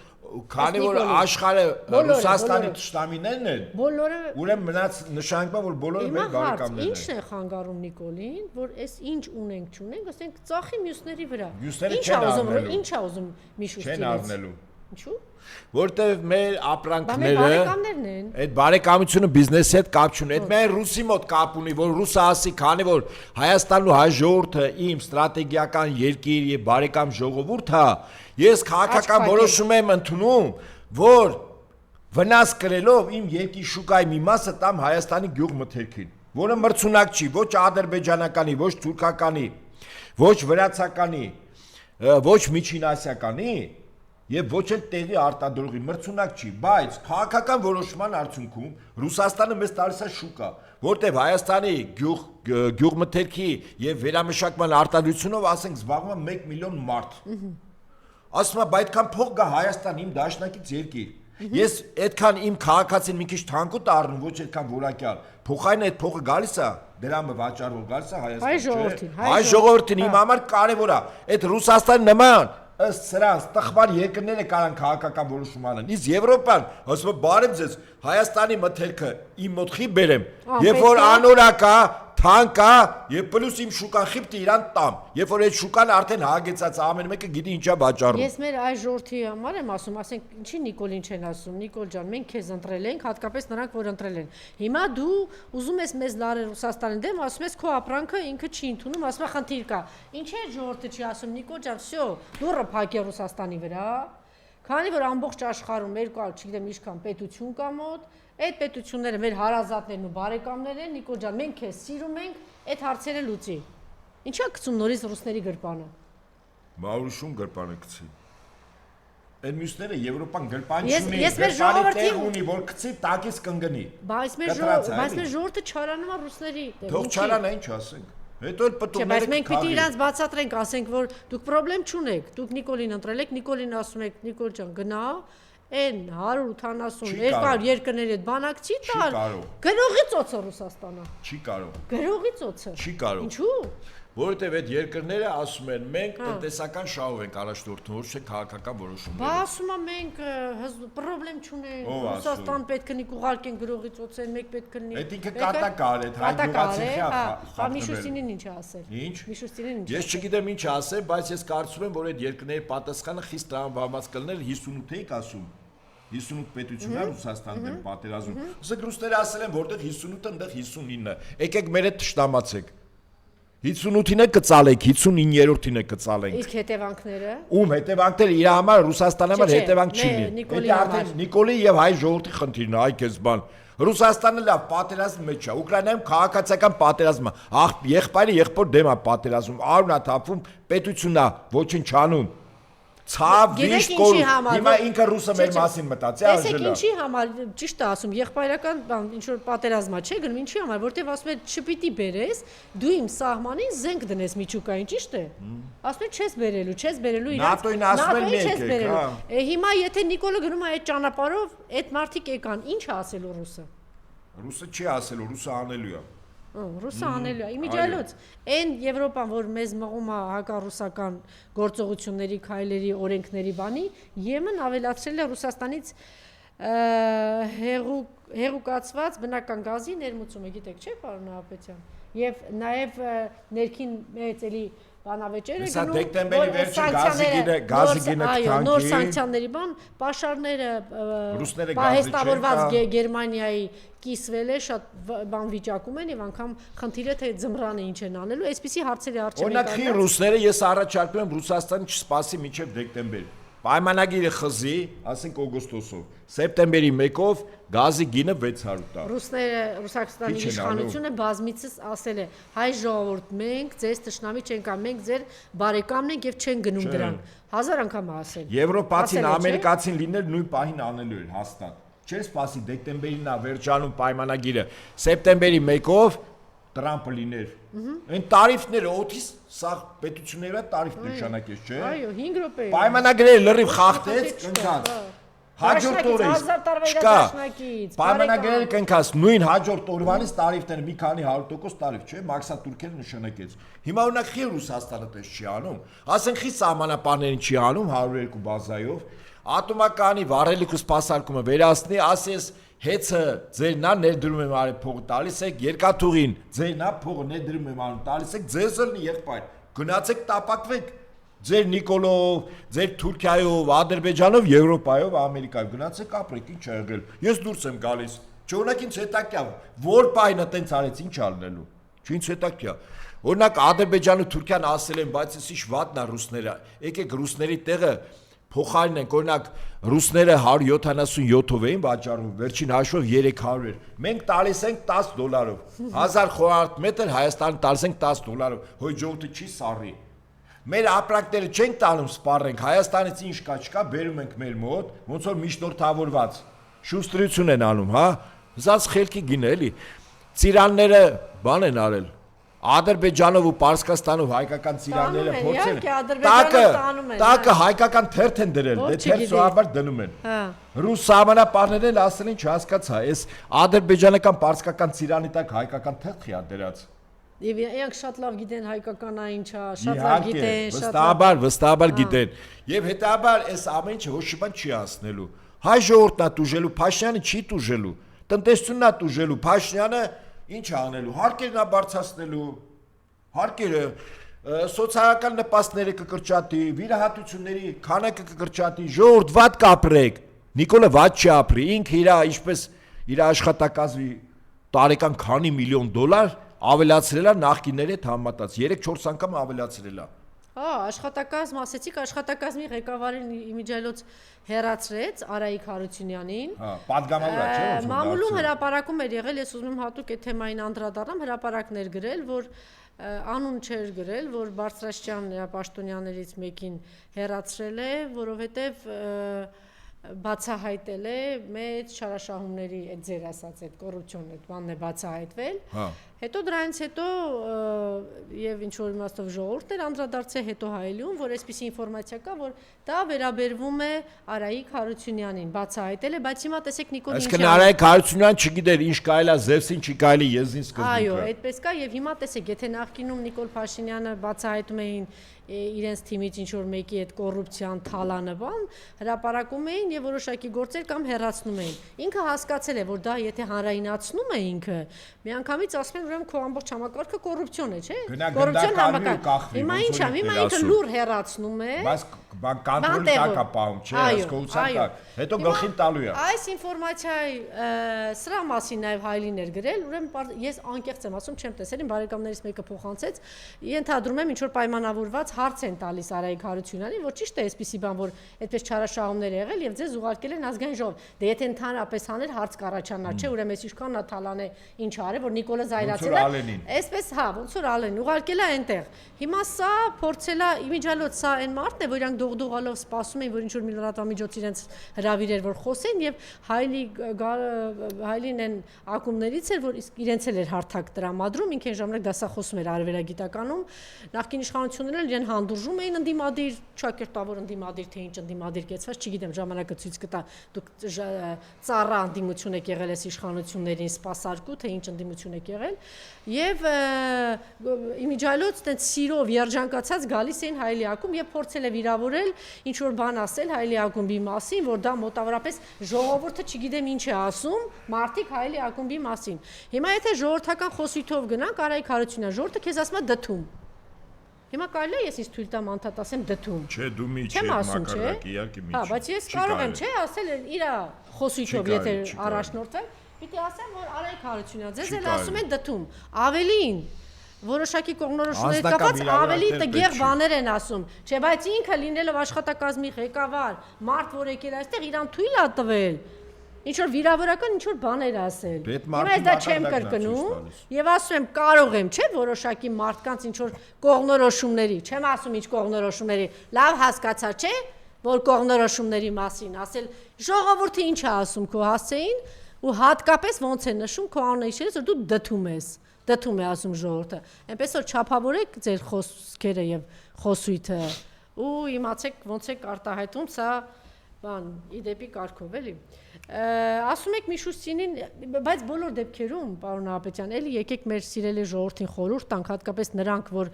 շատ տուժել են այս ամեն ինչից, Նիկոլի վարած քաղաքականությունից եւ անամոթաբար Նիկոլ, դու ամբողջ աշխարհի աչքի առջև խոզ էիր խանձում, խոզի միս էիր ուտում, այդ ամբողջ յուղ ու սալ ու այդ կաշին էիր, չգիտեմ ինչ անում ուտում, ու դու հիմա զուտ նրա համար, որպեսզի քեզ արդարացնես եւ այդպես գծես, դու պատրաստ ես ամեն ինչի վրայով անցնել, միայն թե քեզ արդարացնես, ասում ես, որ այդ ձուկը դու չես ուտում, լուրջ ես ասում, տենց զարգացար, հա։ Անժելա, լուրջ թեմաներից ենք խոսում, իմ ժամանակն է սպառվում է։ Մարդը վիրավորում է ամբողջ ձկնարտադրությամբ զբաղվողներին, ասում է, այդ բան, ես իմ ինչ միս, այդ ձուկը չգիտեմ ինչ է, ես այդ չեմ ուտում, եւ որ ասում է զարգանաս դու։ Այդ խոզի սալերն ու մսերն ու կաշիները մոռացել է, հիմա բան է անում, էլի վիրավորում է դրանց։ Ինչի համար ասում, որտեղ ճանապարհ չունի այդ ձուկը տանելու, տեղ չկա տանելու։ Ստիպված ինքը արդեն սկսել է վատ բաներ ասել ձկնարտադրողներին, դրանով զբաղվողներին սկսել է վիրավորել։ Բայց մեր ժողովուրդը, որ դուք շատ չնեղվեք, ասում եմ, դիմեք Նիկոլին, ասեք, քանի որ դու բերել ես խաղաղություն, ալամ աշխարհը ամբողջ աշխարհի այդ բարեկամ ու եղբայր ես, ոչ մի խնդիր չկա, ճանապարհ գտի մեր պղպեղը, լոլիկը, ծաղիկը, ձուկը, էլ ինչ կա, գինին, կոնյակը, այն ինչ որ ռուսական շուկայում սպառվում է։ Տար եւ վաճառը իրանց վրա հանգիստ թողեք ռուսներին, թող ռուսները տապակվեն իրենց յուղով, իրենց դարդուցավով, թող շարունակեն իրենց քաղաքականությունը, դուք էլ գնացեք Նիկոլից այդ ամեն ինչը պահանջեք, տեսեք թե ինչ կանի։ Իմիջիայլոց, քանի որ դուք բանակում եք ծառայել երկար ժամանակ, ես կուզենայի ես լսեք եւ մեկնաբանեինք եւ ամփոփեինք, ինչ է ասել, հողատու են ասում իրեն, ինքը պատմության մեջ կմնա հողատու է դու շտաբի պետ, օրոք Հայաստանի Հանրապետությունից շարունակում են օկուպացված տարածքներ մնալ, գրաված տարածքներ ադրբեջանցիների կողմից։ Ինչ է ասել, էս այն մարդն է, որ ասում էր կսովածանան ու կգնան։ Վարության ընթացքում կարող է լինել, որ մարտական դիրքում այդ խոշոր դրամաչափի զենքերը չլինեն, բայց մենք փամփուշտի պաշարները մշտապես պահպանում ենք։ Ինչ է եղել։ Թե օրինակ եթե զենքը չկա, փամփուշտի ինչ է անում։ Լսեցիք, բայց ինչ ասել։ Ուրեմն այդ իմաստը հետևյալն է, որ լսի, այդ խոշոր տրամաչափի զենք, դա մի վարքան, հա, եկեք հարցը տվել եք, պատասխանը լսեք։ Խոշոր տրամաչափի զենքը, ուրեմն մի մարտական հենակետում չկա, երկրորդում չկա, երրորդում է, կռիվը որ սկսում է, կամ այդ փամփուշտները այդ հենակետից, որտեղ զենքը չկա, արկղերը զինվորները ուսեին դրած վազելով տալում են այն մյուս մարտական հենակետերը, որտեղ այդ խոշոր տրամաչափի զենքն է, կամ այնտեղ որտեղ այդ տրամաչափի զենքն է, ուսներին դրած այդ մարտիկ գալիս են այնտեղ, որտեղ փամփուշտ կա։ Այսինքն վազք են պարապում։ Գնում գալիս, կռվի ժամանակ։ Բայց հիմա եթե փամփուշտը կա, զենքը չկա, Էդոն ազգանու ոնց է Ասերյան, մեղավոր, հա։ Չեմ հասկանում։ Այն կինոն տեսել եք, որ այդ ձայնապնակը ծաղում է, վերցնում է Չուկչան, տանում է տուն չկա։ Օրինակ ինձ հետաքրքիր է, որ Անժելա, մի րոպե։